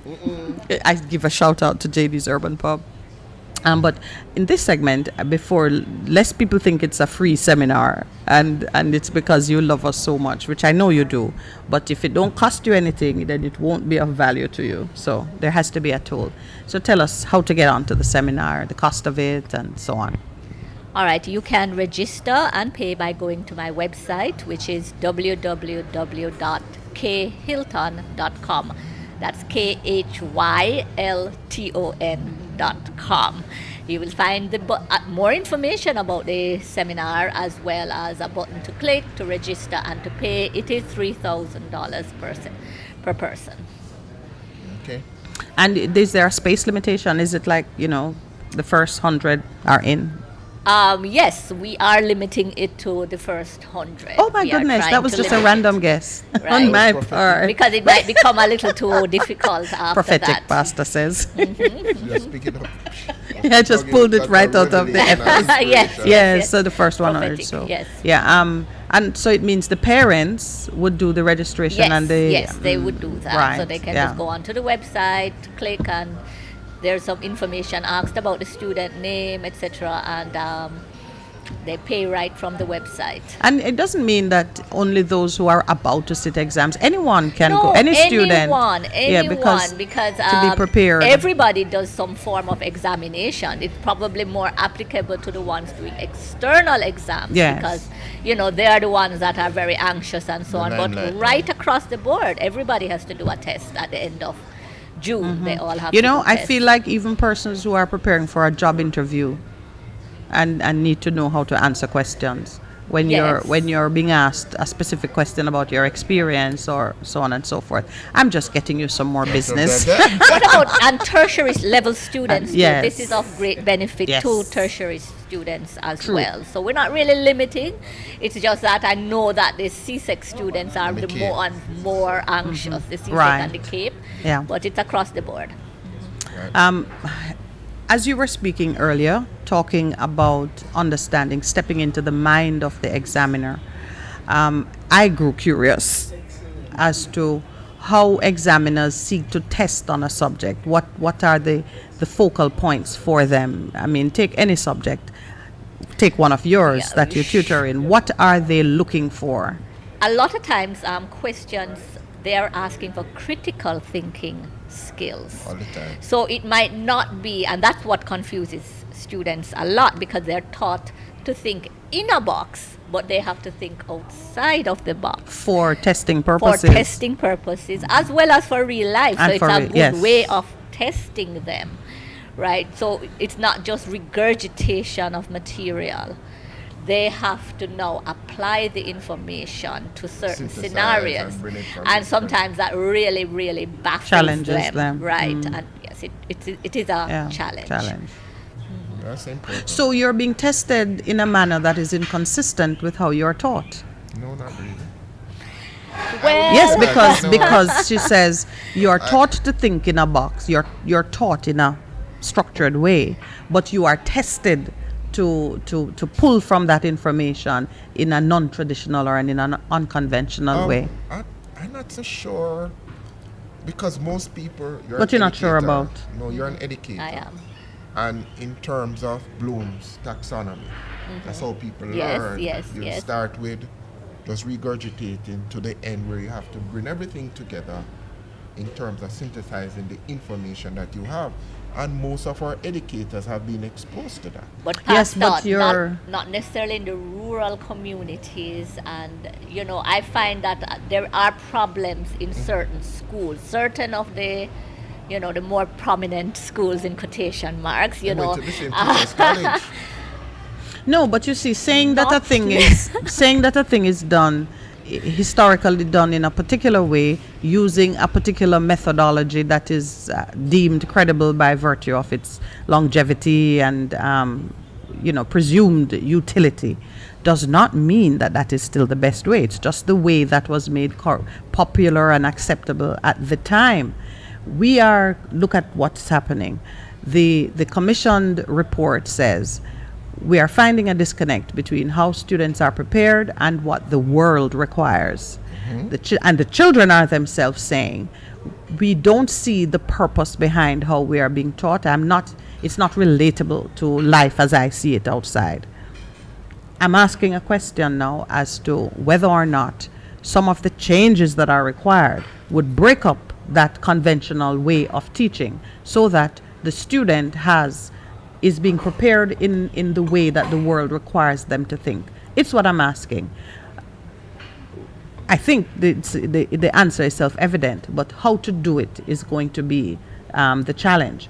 The report suggested we do more apprenticeship type where you're learning on the job. So you are being confronted with the challenge that you have to solve in a real world environment instead of an examiner trying to put together a question that could challenge you in that way.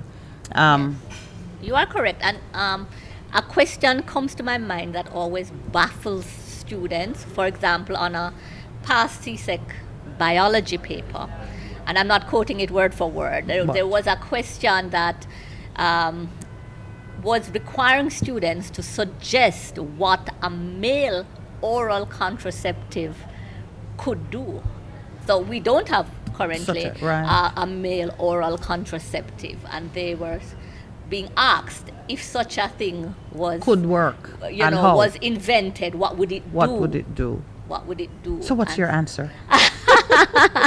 Well, obviously it would. So it's drawing on number They things. would have to understand understand the male reproductive system and what goes into and what would be preventing from the sperm development, right? So it would have to be a pill that would address No, I the think you have hormones that I think you have a patent in the way.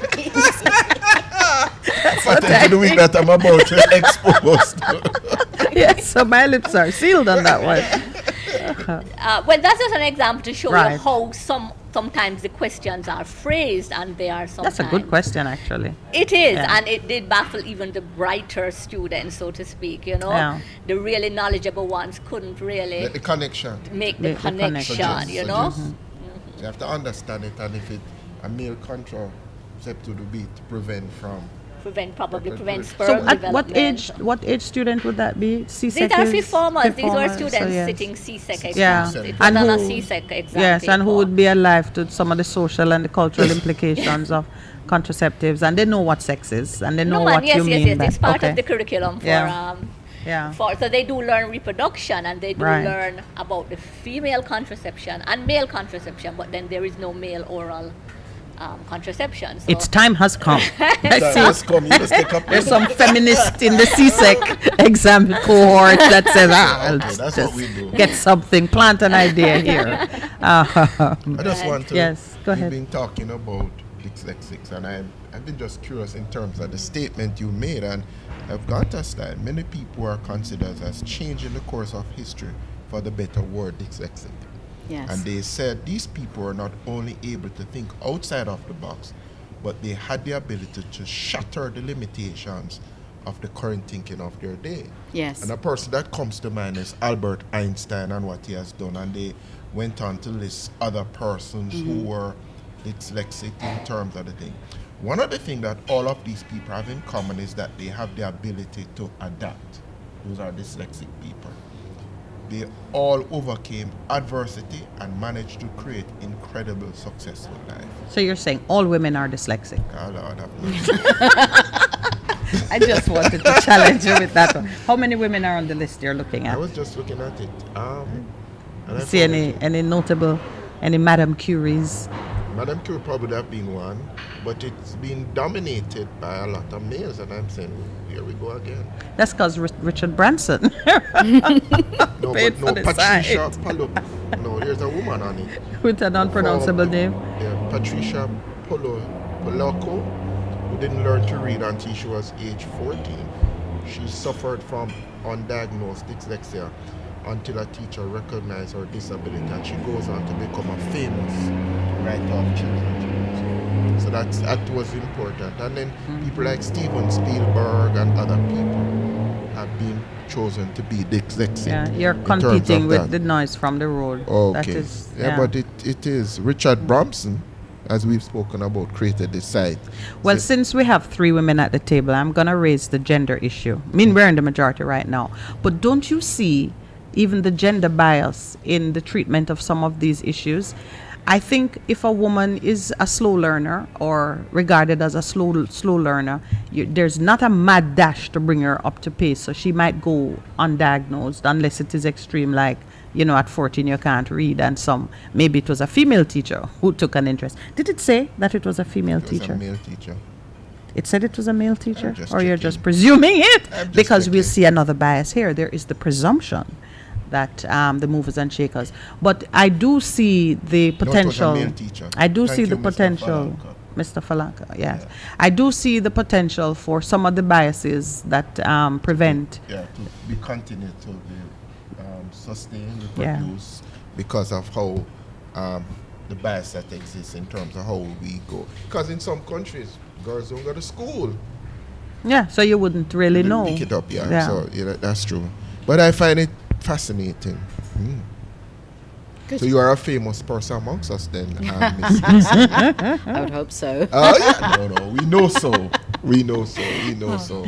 All right, where's our producer? Because I you do were want to talking take some about phone SET, calls. an organization that been set up. Set. Okay, yeah. So SET. SET is a Society for Education and Technology Foundation that I set up, and the idea there is to help people basically identify dyslexia in schools. So teachers can get free materials. There are tests you can do. If you've got a child, you can do a tick box test to find out. Are you if serious? Yes, it's there's up, loads it's up of. and running? So it's a website up and running, but the idea is that there are lots of sites that are used in conjunction with what we're doing, like the UK Dyslexia Association, because they've got so much information on that.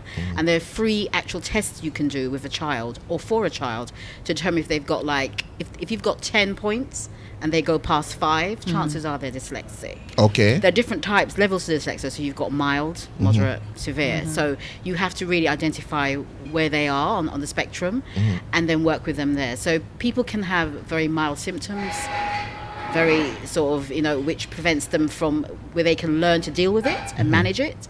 Others, it's quite severe, so they have to have other things in place to help them. Right. But it all depends on your level of what you need in terms of help.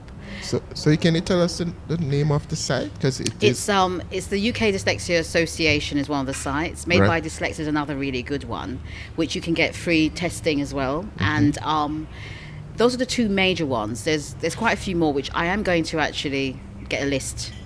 Get a list for the next time I'm here to actually share with you. But the testing sites where you can go and get tested, or a child can get tested, that I think is available on the UK Dyslexia website. Okay. So you can test your child. You can test a child you know of that's That's struggling in helpful. school. That would be very helpful for me. Okay, I will working get in that the link school for and- you. So Yeah. you have a foundation. That's what you said. Yeah, it's a foundation. So So what we it's- work on is just helping. We just want to create an awareness about dyslexia, Yes. an appreciation of what it is, Yes. and not call it slow learner, dunce. Or dunce. We want to get away from those terms and start identifying what it is. That it's also to do with learning gaps, missing gaps in your education for whatever reason, trauma, not attending school, a bit like what's happening now. Right, right. With COVID, people have lots of gaps in their education, and so how do we deal with that and address that? Yeah? Okay. May I ask a slightly personal question? Mm-hmm. Where are you on the spectrum of? I'm moderate, so Moderate. therefore I have papers and I have words that I have to remember, and so I'm moderate, definitely. Yeah, I think you'll have to test me to see. yeah, where I am. yeah. I I think know you I'm might not be doing a little bit severe. better than me. No, but I I don't- find that I have to write, even though I don't think I really need it. copious notes. I take notes. Yeah. I just have the desire Okay. to keep. So I have notepads with. Pastor say I take copious notes, but I find that I have to. But I think you might yeah. find those notes may turn into ideas that you wake up in the morning and you get something from that. So the idea, because I take notes, but then it creates a new idea from those notes. Whatever I've written down the day before, then the next day I'll wake up with a whole picture of pictures, just pictures of and words of things that I think could work. So that's how it tends to work. So maybe that's why you do the note taking. Well, I'll submit to a about it. proper consultation another date. But I will just say this: you will hear from Dr. Hilton and Paula and the foundation that she has set up. Set again because the education project that we're doing to introduce the mobile labs and to give assistance to those students who have fallen behind with the online learning. Missing. Yes, both of them have very kindly consented to be partners with us on it. But we'll have a separate conversation on that, because that's a big, whole exciting project It is, on it its is. own. Your seminar on Sunday. Are you the only presenter, or will No, Paula be? Are you're participating? Paula will also be co-presenting with me. What is the format of the seminar? Just a mix of spoken words and pictures, or Videos and yeah, We will have some videos. We will have a breakout room where we will give students a chance to actually work on something. And of course, yes, we will also be giving out handouts as well, so they have something to remember what we have taught during Yes. the workshop. Yeah. When I was a student, it was very popular to use mnemonics to remember stuff. Is that still a thing? Still is still popular, a thing. and it is still a thing, Stop. and something that You we need to still explain do. to the audience what are mnemonics, please. Very well, go ahead. I don't know. That's why I'm asking. Oh, then it's not the audience, it's to Percy. No, man, that's all right. Asking for a friend. Now, mnemonics are really just abbreviations that represent a word. So, for example, when you're at school and you were learning the colors of the rainbow, and you learned Roy G. Biv. Yes. Do you remember that? Yes. That's I know a everything, mnemonic. because right? All right, Oh, so okay. confession, I have never used a mnemonic. Really? Never. How would I remember it? If I don't remember, I don't even remember passwords. Ask Lowell. I use one password. For everything? For everything. If you know me, you know my password. Because I fret that I'm going to forget the password. And if I write it somewhere, I fret that I'm going to forget where I wrote it. And then I just said, you know what? Just make it something that if you wake me up in the night and ask me. So that means I could stick you up and say, give me the Absolutely. code to go into your bank A account. password is meaningless to me. Oh, my Lord. I do not hide things. Even if you come to my home, I don't hide things. I don't lock away stuff because I'm just going to fret that I'm going to forget. it. Okay. Where it I wonder is. what that is. There's another word for that, you know. What is that? For forgetting stuff. Freedom. It's called freedom. Freedom. The other word for it is freedom. Freedom, yeah. Freedom. You're not bound But by it's any- I get anxious that so I've never used a mnemonic. I only know that it exists because I have a storehouse of knowledge that it's kind of a weird thing. I know a lot of stuff, but if you try to test me, I might think like I don't know that. Not sure I know that. But I do have. The mnemonics is something that I go through with students when I'm doing my studying workshop. I won't really be touching much of that on Sunday because For the that's on techniques. exam techniques. But I do a studying workshop, and I've been around to a few schools that I go into the schools and actually present to them on that topic. And then I go through a vast number of techniques that students should be doing in order to achieve good grades. Because, we're never taught about how to study. Right? We're just told, well, I was just told when I was growing up, go study. And nobody actually sat down and said, this is what you do. the most efficient way of studying, What is the most efficient way of studying? Well, there are a number of things I could go through, but one I think that is very important and that students do not do is that they do not get enough sleep. And yes, Most important thing. and I think that is probably the number one thing. If you get enough sleep, your brain is so much more capable of absorbing material. So you're not wasting time. I don't like to study. In my entire education career as a student, I have never studied past 8 p.m. That's another thing. I prefer to get up early in the morning yes, and when do you're my fresh. studying because Yeah. the brain is well rested. Yeah. And I do have to get my 7 hours sleep, otherwise I'm useless. That's why the Lord set it up for you. Must Yeah. rest. Yes. So I'm Rest, like gonna you're say refreshing yourself. I'm gonna say something weird. I've never studied. Okay. I've never studied. I remember thinking, well, this is going to be exciting. Watching, like, getting to university and seeing people study, like they lock themselves away and they have books and so on, and all I do is read. But reading is a form of So, studying, Minette. but if it's but active.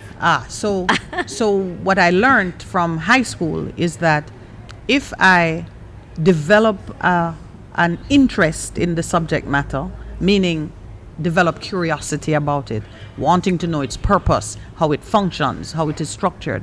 If I develop an interest in a subject matter, then I am motivated to read about it. And when I read and I understand something, I can give it back to you verbatim because I internalize it Memory. in a weird kind of way, but I would, in part, yes, because I visualize it. I can see concepts the way you see words or pictures. Right. I just see it, and then I understand it. I internalize it. I realized that the business of like just reading and swatting, what was called swatting, I couldn't Still do called it. swatting. You know, when they sit and they I still can't do it. If I don't internalize and see something, make any sense. do not ask me a single question about it. That's important. I see the two of you looking at me with great concern. No. You are a genius, Minette. But I do recommend. I mean, I agree with you. Swatting never works.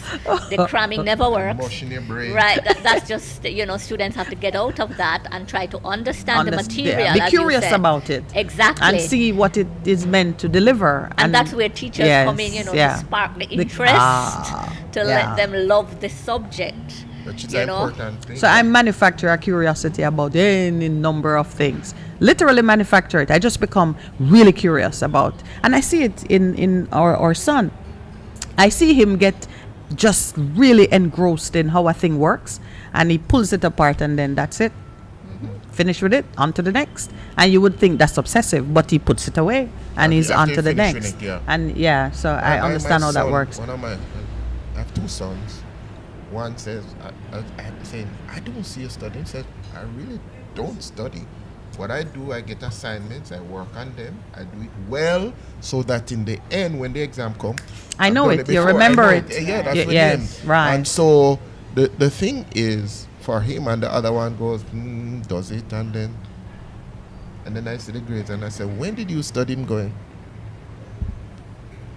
Hey, I leave they him at got that. that from their mother.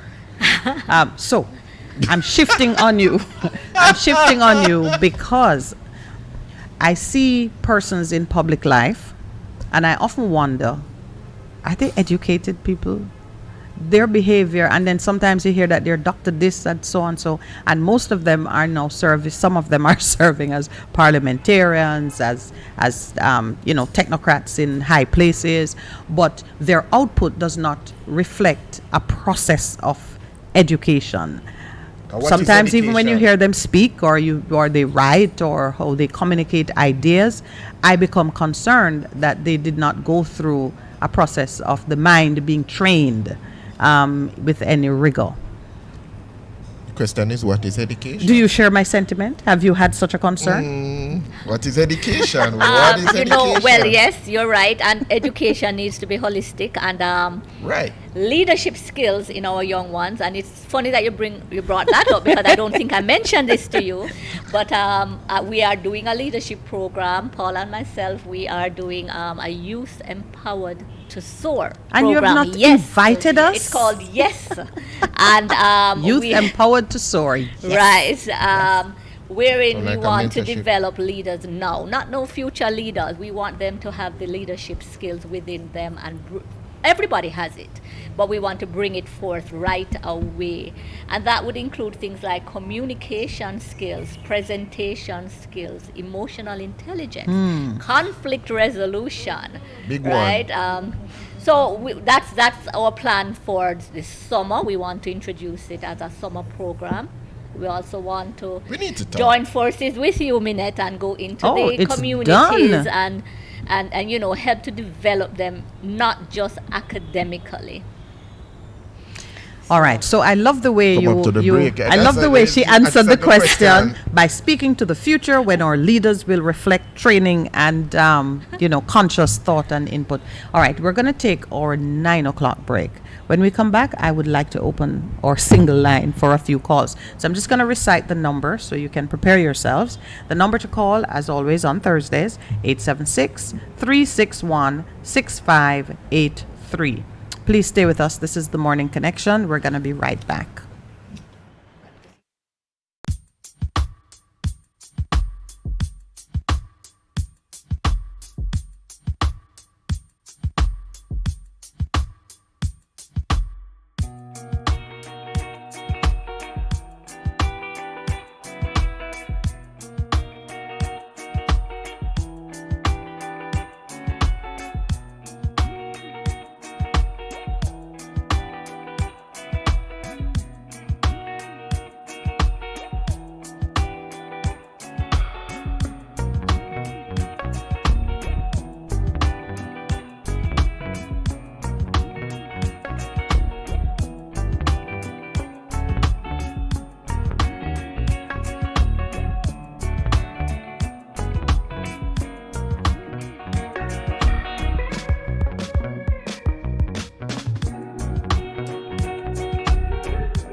Good morning and welcome back. Are we starting with a phone call? Should we start with that? Or okay, so for this segment, Pastor kept saying it as I used the word education repeatedly. What is education? Now, the foundation, to kick you off or to start us off, I'll refer to what was described as the policy. Caller on the line? Oh, I'll get back to that. Good morning. Welcome to the Morning Connection. Yeah, good morning, Mr. Lawrence. Good morning. Good morning. Hi, Russ. How are you? You guys sound a bit low though. Sound a bit low? Hearing us clearly now?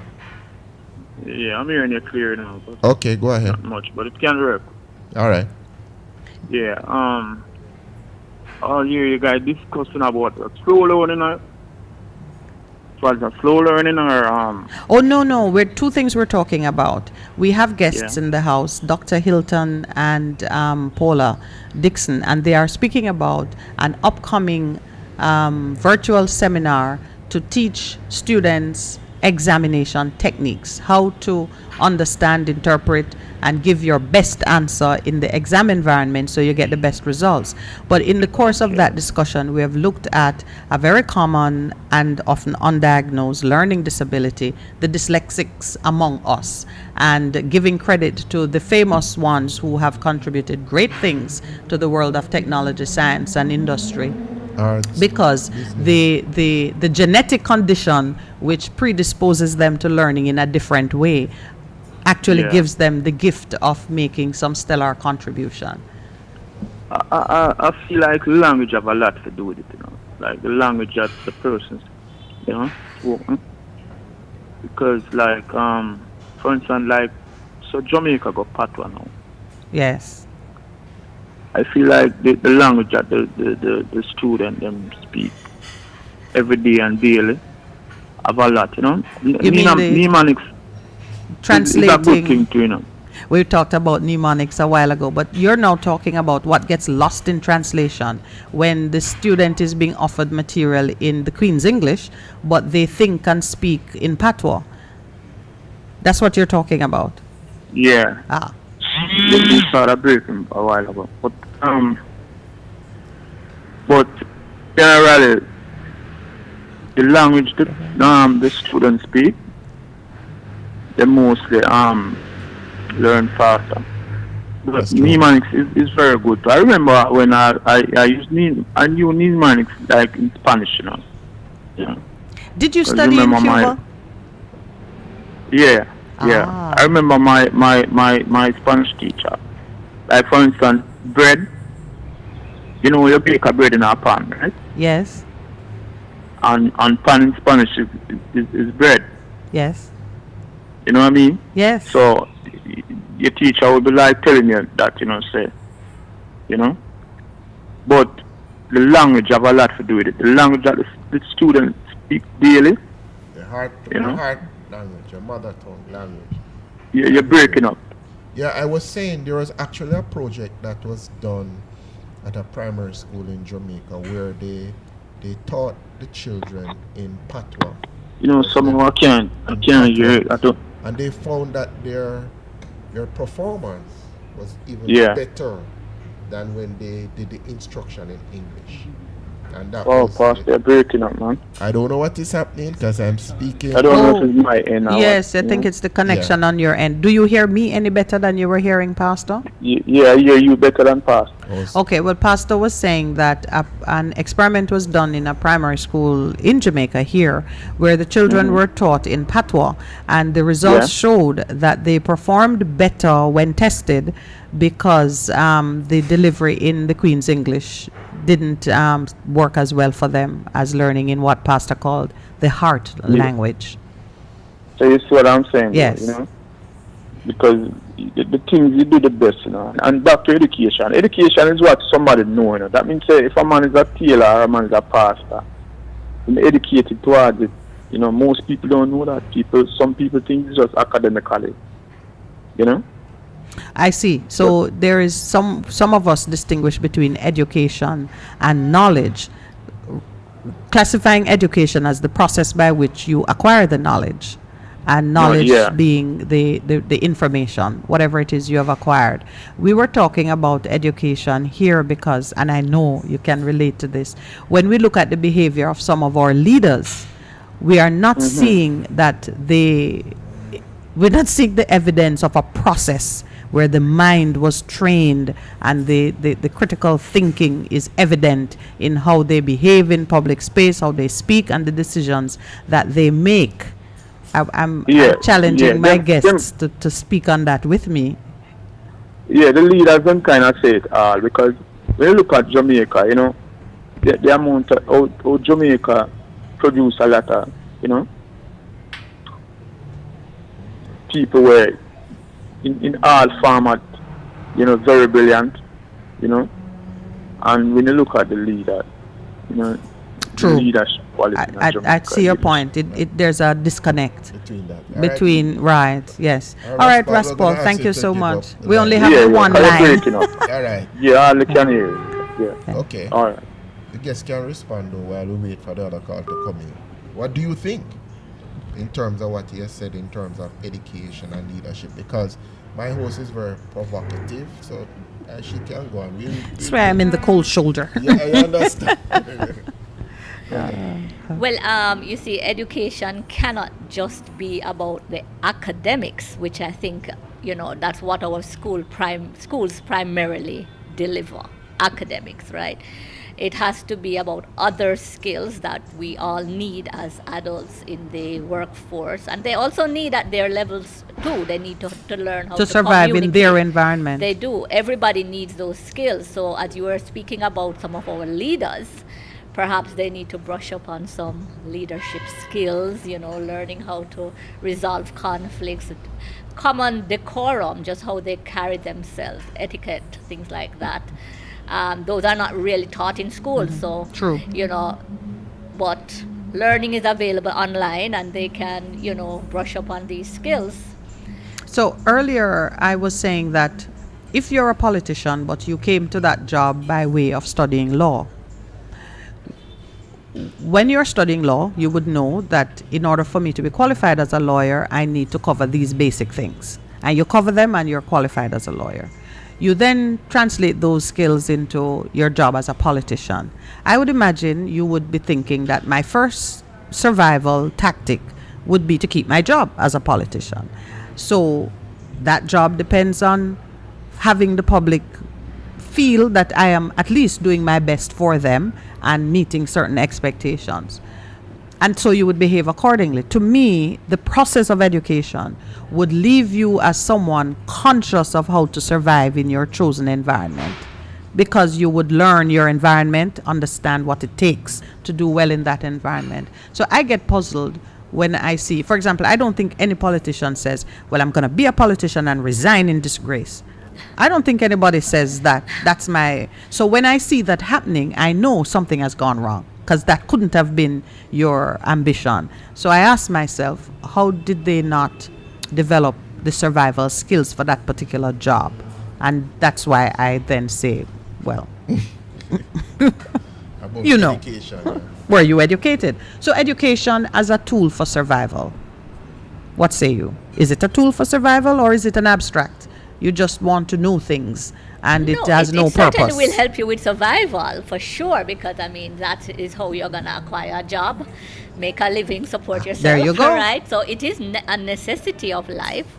The more educated you are, the higher paying jobs you can acquire. Then usually. Or you can create jobs. Or can create create jobs, jobs, of course. entrepreneur, Yes, you are yeah. quite correct. I mean, creation of jobs is very important. All right, we have a caller. Welcome, Yes. caller. How are you today? Hello? Yes, Good go morning. ahead, sir. Welcome.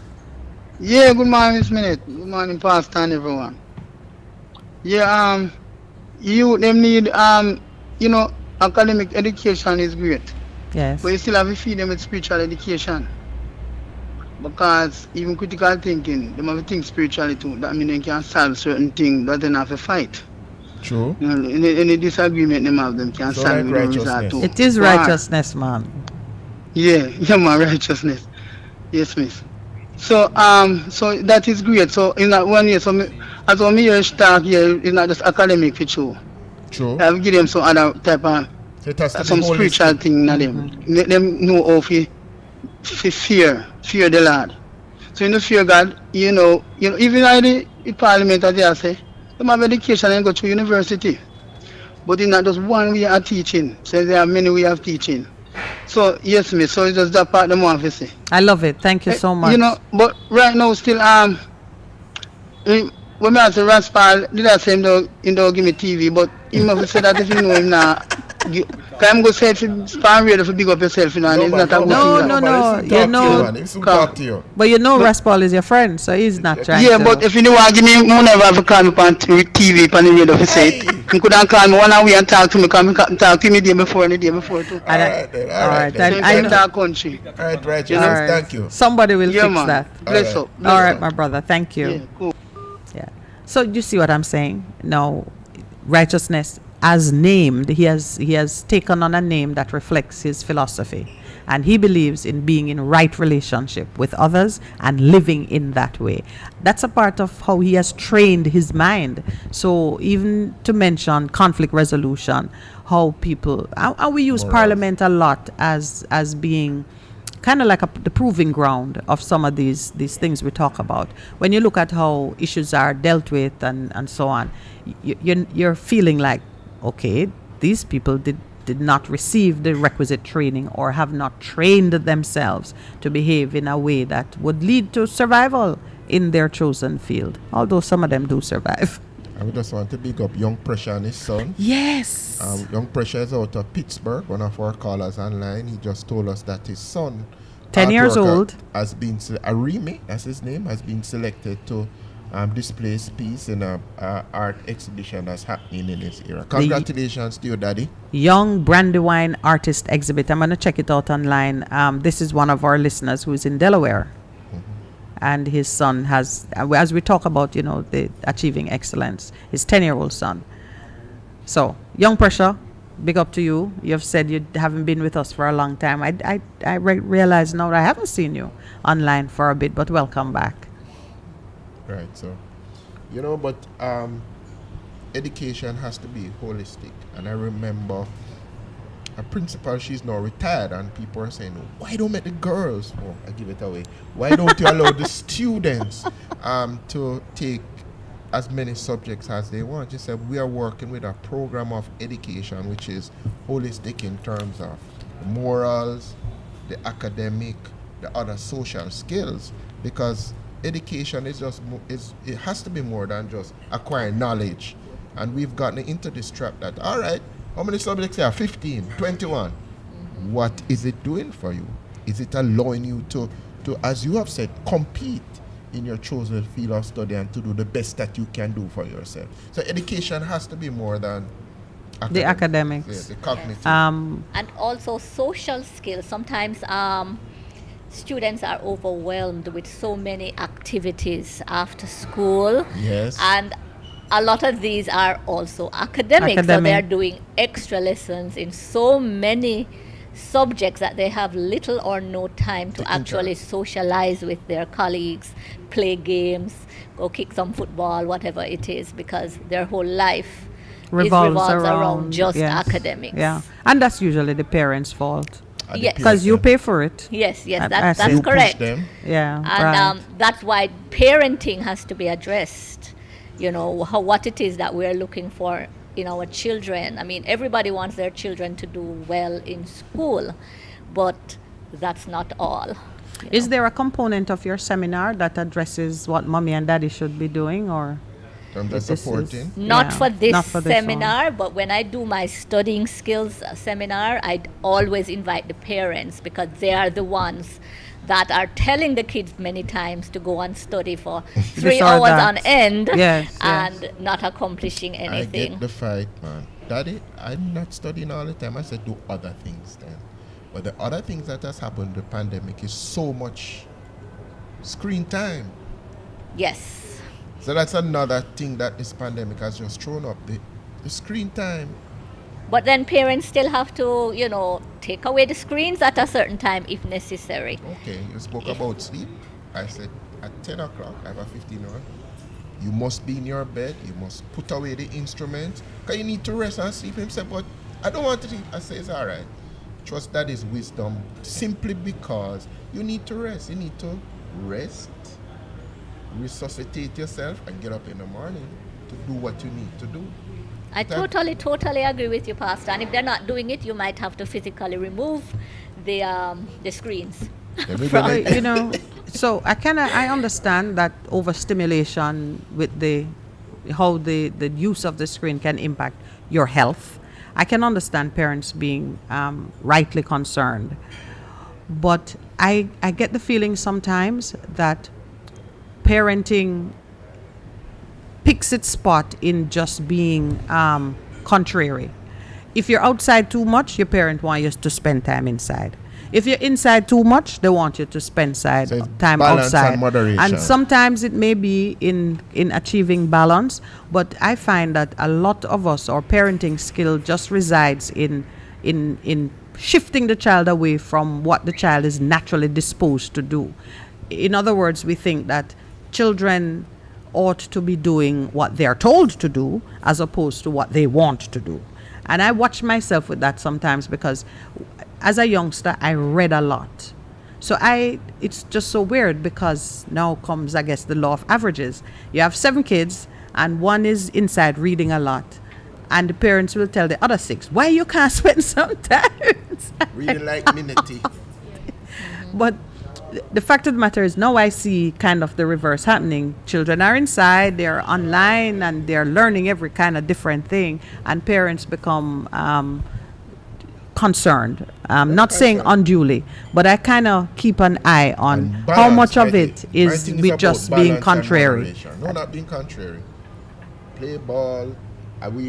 What I did actually was to sit with him and say, okay, let's look at a day. Let's do a time budget for the day in terms of study. Oh, that sounds like you and Lowell read the same manual. Yes. Let's work with a time budget because the truth is you get a rate of return on your investment. And for everything that you invest your time in, you must get a return. And some of the things, you're really not getting a return. So we are teaching them some of the things we weren't taught in terms of learning about moderation and balance in the things I do. Because if you do too much of one thing, it's not good for you. Yes, sir? So they say. But not you sure. don't know about that. She don't know about I don't too know much that of one thing not good for you, Mr. Producer. I don't know if it applies to all things. Like but what? Well, I pick a favorite one of yours, like worship. But I'm worshiping now. So too I'm much of created it. to worship. So too much of it. Too much of it is bad. I'm created to worship. But we just do this all the time. But you made an excellent point. One of the things we spoke about the role of parenting, Ms. Dixon.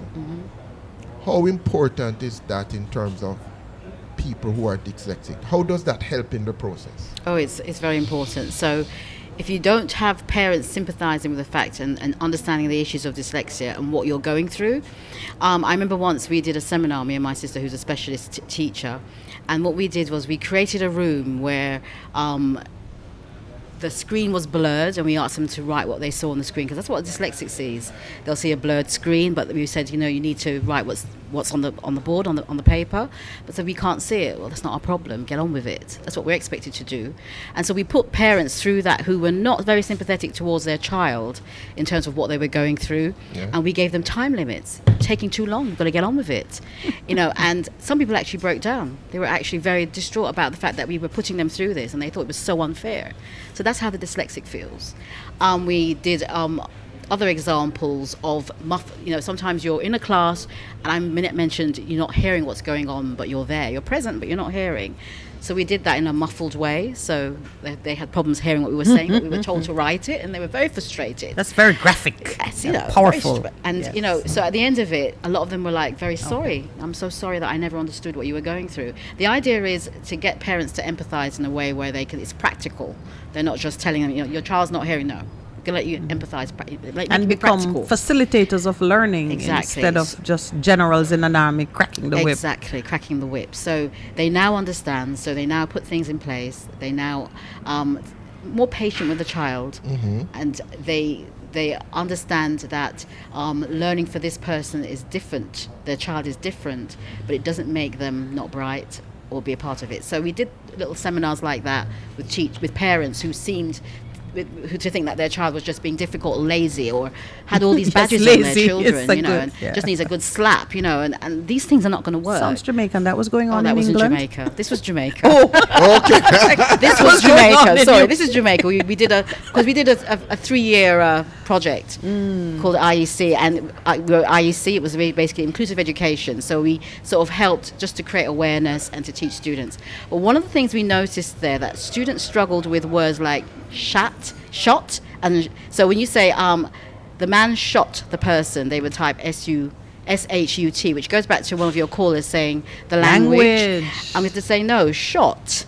And then it's but they the would O still sound. say no. Shut the man. Shut the man. You know, and so things like this we had to address and say, or look, he if you, shot at him. so we sort of took the fact that we said, look, that's how you speak, that's fine. But if you're going to do classes, if you're going to learn English, this is how you have to do it.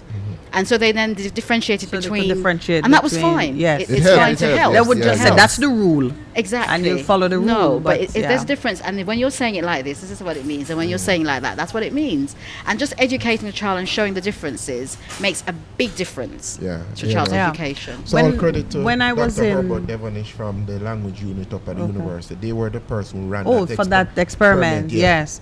When I was in third form high school, we began to do, I've forgotten what part of math it was. Makes sense that I would forget. And Similar to I your situation. I remember my teacher was a white man. I think his name was Braun. Tall white man in an all-girls school. Problem from the start. But he would put questions on the board and you were to solve it. And I would have the right answer. Always have the right answer. But my method was not what they... Different. Yes, I know. That has always how a did you problem. get that, Palmer? Well, I did this, I did this. That's not the method. That just happened like 3 times and I shut down on math. Oh, wow.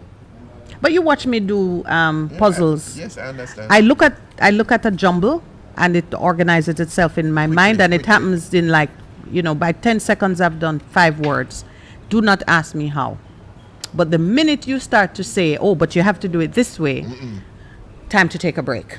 That's to actually take a what I break. think. She took a break Stick from or math. 9:30 work. Yeah, that was it.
All right, welcome back. We're in the final segment of our program. So now we get to do the wrap up.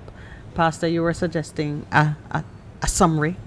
A summary of the seminar? Yeah, the Yes. seminar. Yeah, and just Then repeating SOAR. how persons can find you. And SOAR, what is SOAR? Yes. Oh, yes. Ah, yes. The YES program. Okay, well, all right. Let me talk about the Art of Taking Exams. That's the name of the virtual workshop, which will be held on March 27th, 3 p.m. to 5 p.m.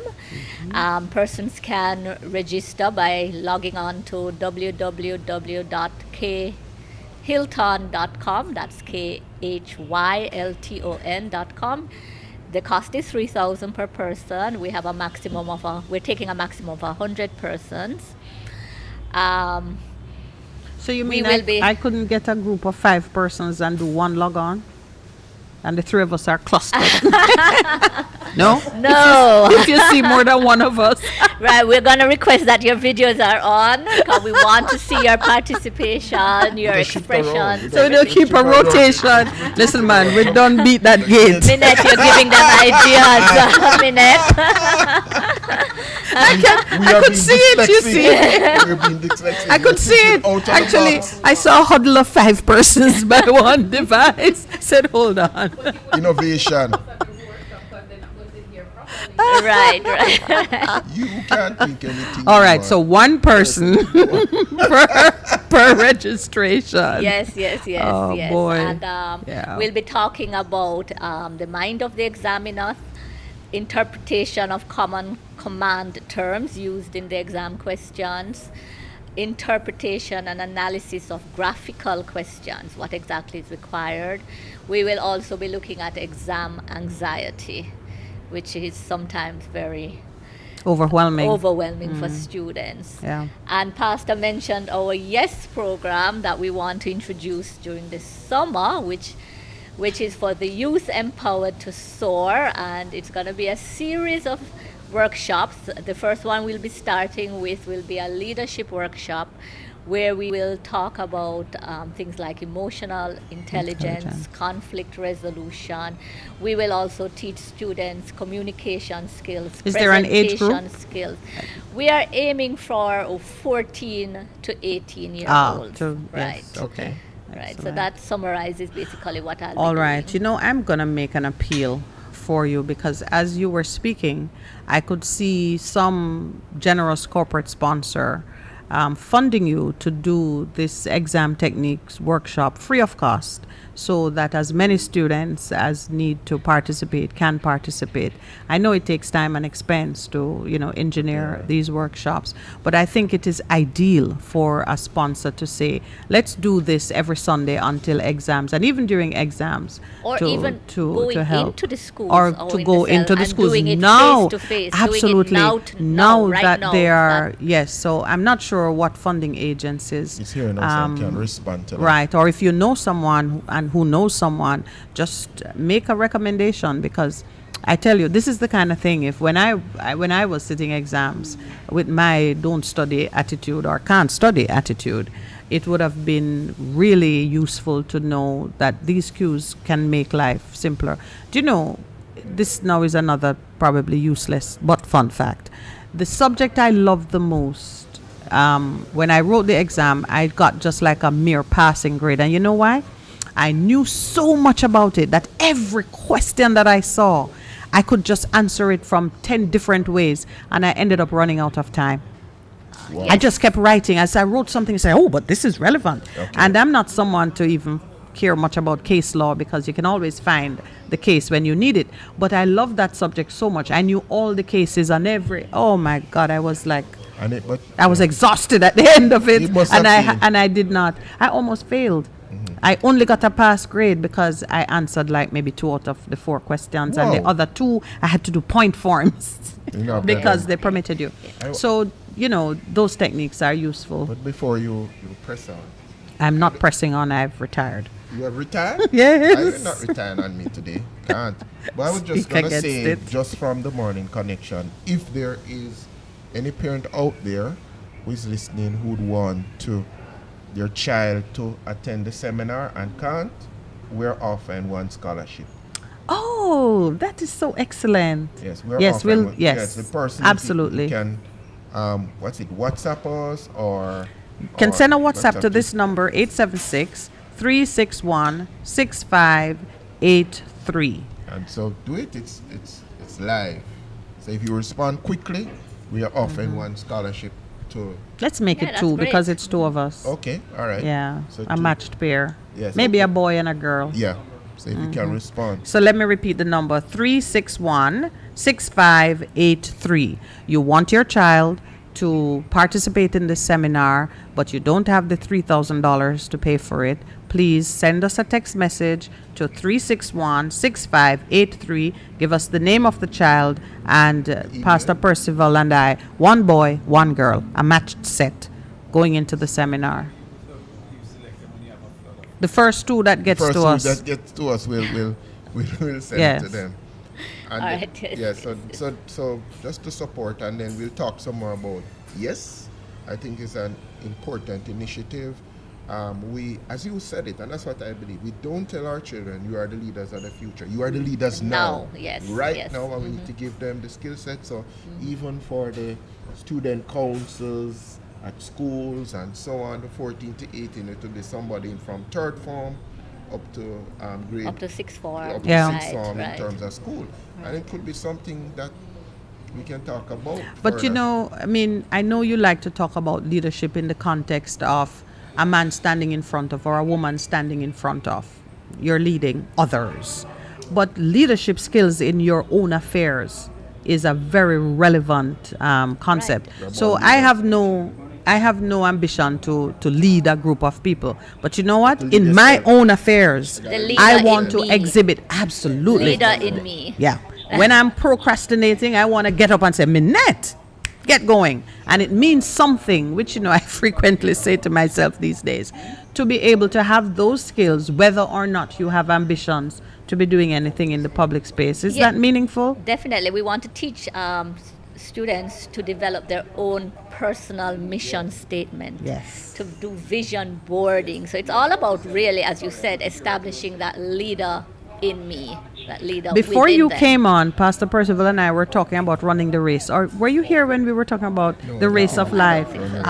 And the point he was making is that race, which you are set to run, he was quoting the Apostle Paul, running that race.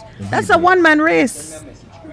Yes. Yet you need to compete against yourself, against your own failings, weaknesses, whatever, to be effective in running that race, because there is a prize that you need to claim in your own life. And so I love what you're doing with empowering youth. It's not so that you can go out and do better than the current crop of politicians and business leaders.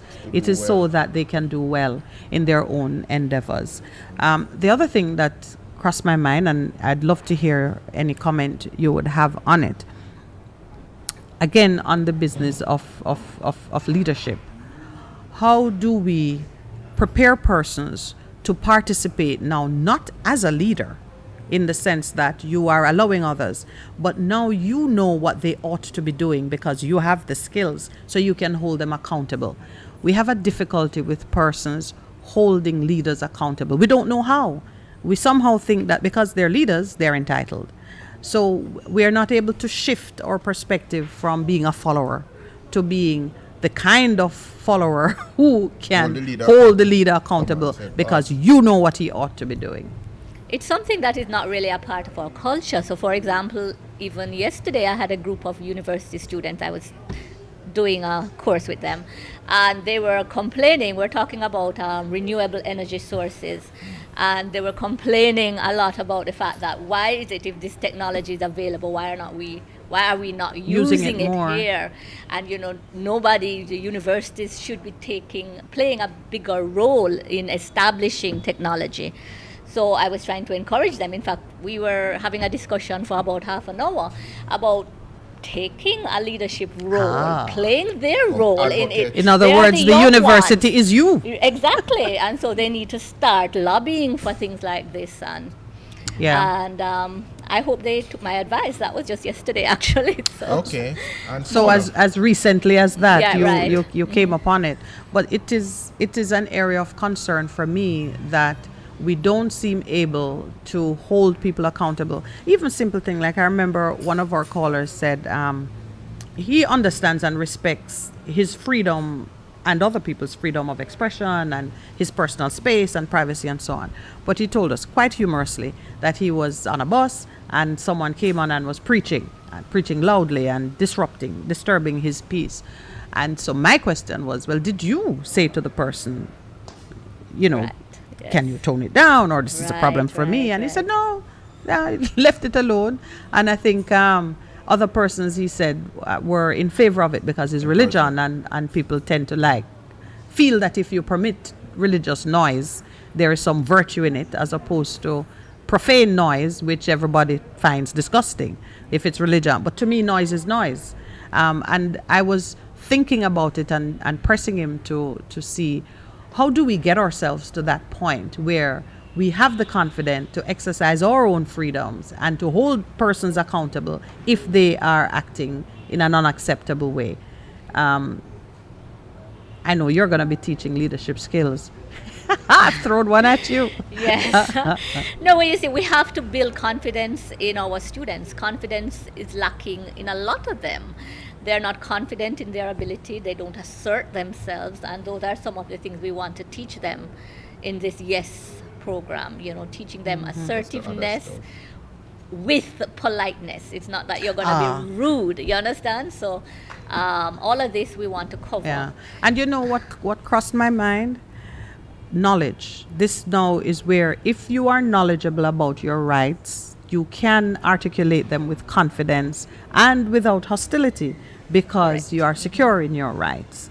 So it does make sense that you teach it as you are going through the process of education, because you would educate people on their rights, which would give them the confidence to speak. So I applaud you for the efforts that you are making, and thank you for inviting us to participate. Thank you so much, Minette and Minette. Pastor. And Paula, Paula. Yes. So here you have been on this journey last 3 years. We have a call. Yes, so Paula is saved by the caller. Okay. Good morning and welcome. Go ahead and speak, sir. Welcome. Hello? Go ahead. We're hearing you. Yeah, you sound way back. Does this sound any better? No, well, I'm talking now here. I will see if I can pick up what you're saying.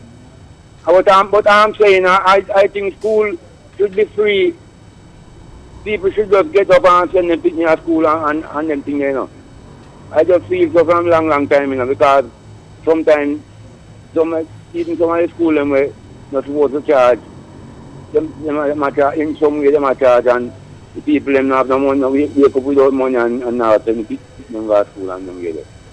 But if school is free now, even people will have to see a youth on the road and say, that's cool, man, because, I even carry him like how we used to do one time. Well, I agree with you that education should be a cost that our tax State, dollars yes. cover up to a certain degree. It is a source of dissatisfaction to me that Yeah, our man, because constitution... everybody, everyone of you out there, every working people pay education tax, Yes. and some people not even have no picking at all to a school, and them still have pay education tax. True, because, and yes, because So- it so is a everything social should have got school. responsibility.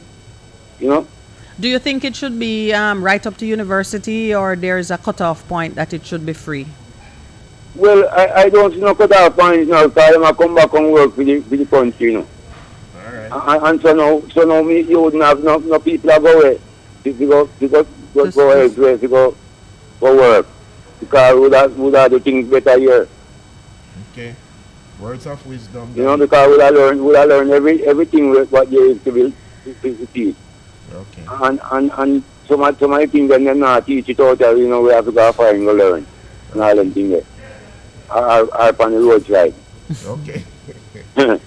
Because so what people get them education on the road, on the street, That's True. why education is not. Because even in high Confined to the school, classroom. you wonder where teacher are teaching, Okay. All Thank right. you, sir. It's the real thing. You see what I really see? what I really see, we have too much good-hearted people, but we look like we are too good and we get starved. Like we can't beat no more, we can't beat no more. People are supposed to get beat, man. Really? How did you switch from education to corporal punishment? Who you want man, to beat? The children all or the government them should have get some beat. All right, good. Okay, I hear you. You know, All right. 'cause it look like them want come beat and them want the beating. All right, son. You know, see. Okay. So we the people supposed to set a thing to say a government can pass this and this other thing and that's how we want to Yeah, continue that's on, what we were talking about, accountability. Yes, there is a so- skill in learning how to hold even our leaders accountable. Yeah. And Miss Minute, Yes, sir. you was calling me yesterday, but you see my phone now, I don't know what I'm taking now. It's after the call I get a message, Yes, because it went to voicemail, and I was saying, but I asked you to keep your phone on you. All right, I will try I again. really don't know what I'm taking. I go check it out. All right. So it did a ring one day and it not ring again. All right, I will try All right, again. then. So nice Yes, to have ma'am. I will see. Yes. But if you did leave a number, I could have called back, Okay, then. Oh, well, okay. Whatever happens next time, It's then a I will leave a it's a number. unknown. Okay. Oh, All right. yes. Yeah, you know what? Okay, then. All right. Yeah. Okay. Good No to worries. talk. We call We'll you. fix that. Have a Right. great day, Yes, and ma'am. thank you for participating. Yes, ma'am. Bless up to all of you. All right. Good. Right. Thank you. Yes, Paula. Yeah. What are your parting words to us in terms of dyslexia and the educational process? I'd like for listeners to think about people that they know around them, and to think about a few things that I mentioned earlier, but also visit the UK Dyslexia's website and have a look at the list of things that you're seeing in terms of what dyslexia is, the actual signs and symptoms of it, and just think about your nephew, niece, whoever parent, someone you know that may have signs of dyslexia. Start recognizing it. I think that's the first thing we need to do. Get aware of what it is. Go to the site, have a read, but look at the symptoms of what the causes of dyslexia in terms of the symptoms that you see. Forgetting simple instructions, not paying attention in class, losing interest quickly, not being able to speak very well but terrible at taking exams, those sort of things. Just look at signs for it, because if we can change the mentality of poor learner or slow Yes. learner or whatever we dance, whatever we want to call individuals who are not learning, then it's a start. And I would encourage teachers to just go to the website, have a look at what the signs are, and try and identify students that may be struggling with some form of learning difficulty All in right. terms of that. All right. Thank you for that. Now, your turn, Dr. Hilton. What's your parting shot? Well, I would like to encourage the parents to continue to encourage their children and stop, and they're having a hard time now in schools and adjusting to face-to-face learning. They need once loving again. support. They need loving support. All right. So that is kind of my parting shot too. But first, I want to thank both of you. We did plan for you to be here, but you have exceeded certainly my expectations in your patience and just bearing with us as I took you off script so many times. There's no amount of warning that can prepare you for that. You know that, right? Thank There's you, no script. thank you so much, Minette. And Yes, Pastor and we look Percy, for forward having us. to your being here with us again. Percival, you know what my parting shot is? Shot. Everything that we are saying speaks to having a more loving relationship in the overall. Because if we believe that there is no individual who is worthless, who is without value, then when we see them struggling in one or other area, we will know that there is a challenge that we can address. And sometimes, the way I look at the world, I say I am perfect in how I am designed. So if I'm having a problem interacting with someone, perhaps the problem is external and it is something we can fix. A lot of times it's just the communication, and communication in and of itself is external to the individuals, meaning it's a language that we didn't make, or it's circumstances that we can't control. So then it becomes a personal matter of me being more patient, more respectful, and it comes back to the covenant that you and I speak of. Give me a high five. Thank you very much for today. To those in studio, thank you very much for carrying us through the morning. We love to come to the Ligani Club, but I tell you, it is a technical obstacle course sometimes. So, Mr. Producer, thank you. Today was perfect. Yeah, there was a little sprinkle in the morning, and so we are differently situated, but it has worked very well. To the intern over there, Miss Eden, thank you for being with us. To all of our listeners online and those who are on air, thank you very much. Have a wonderful weekend. Thursday is the new Friday for us. So on Thursdays, We say bye-bye. we say bye-bye. Have a wonderful weekend. Enjoy your weekend and see you next week, God willing. Thanks, Yeah. Percy. Thank you. Bless you now.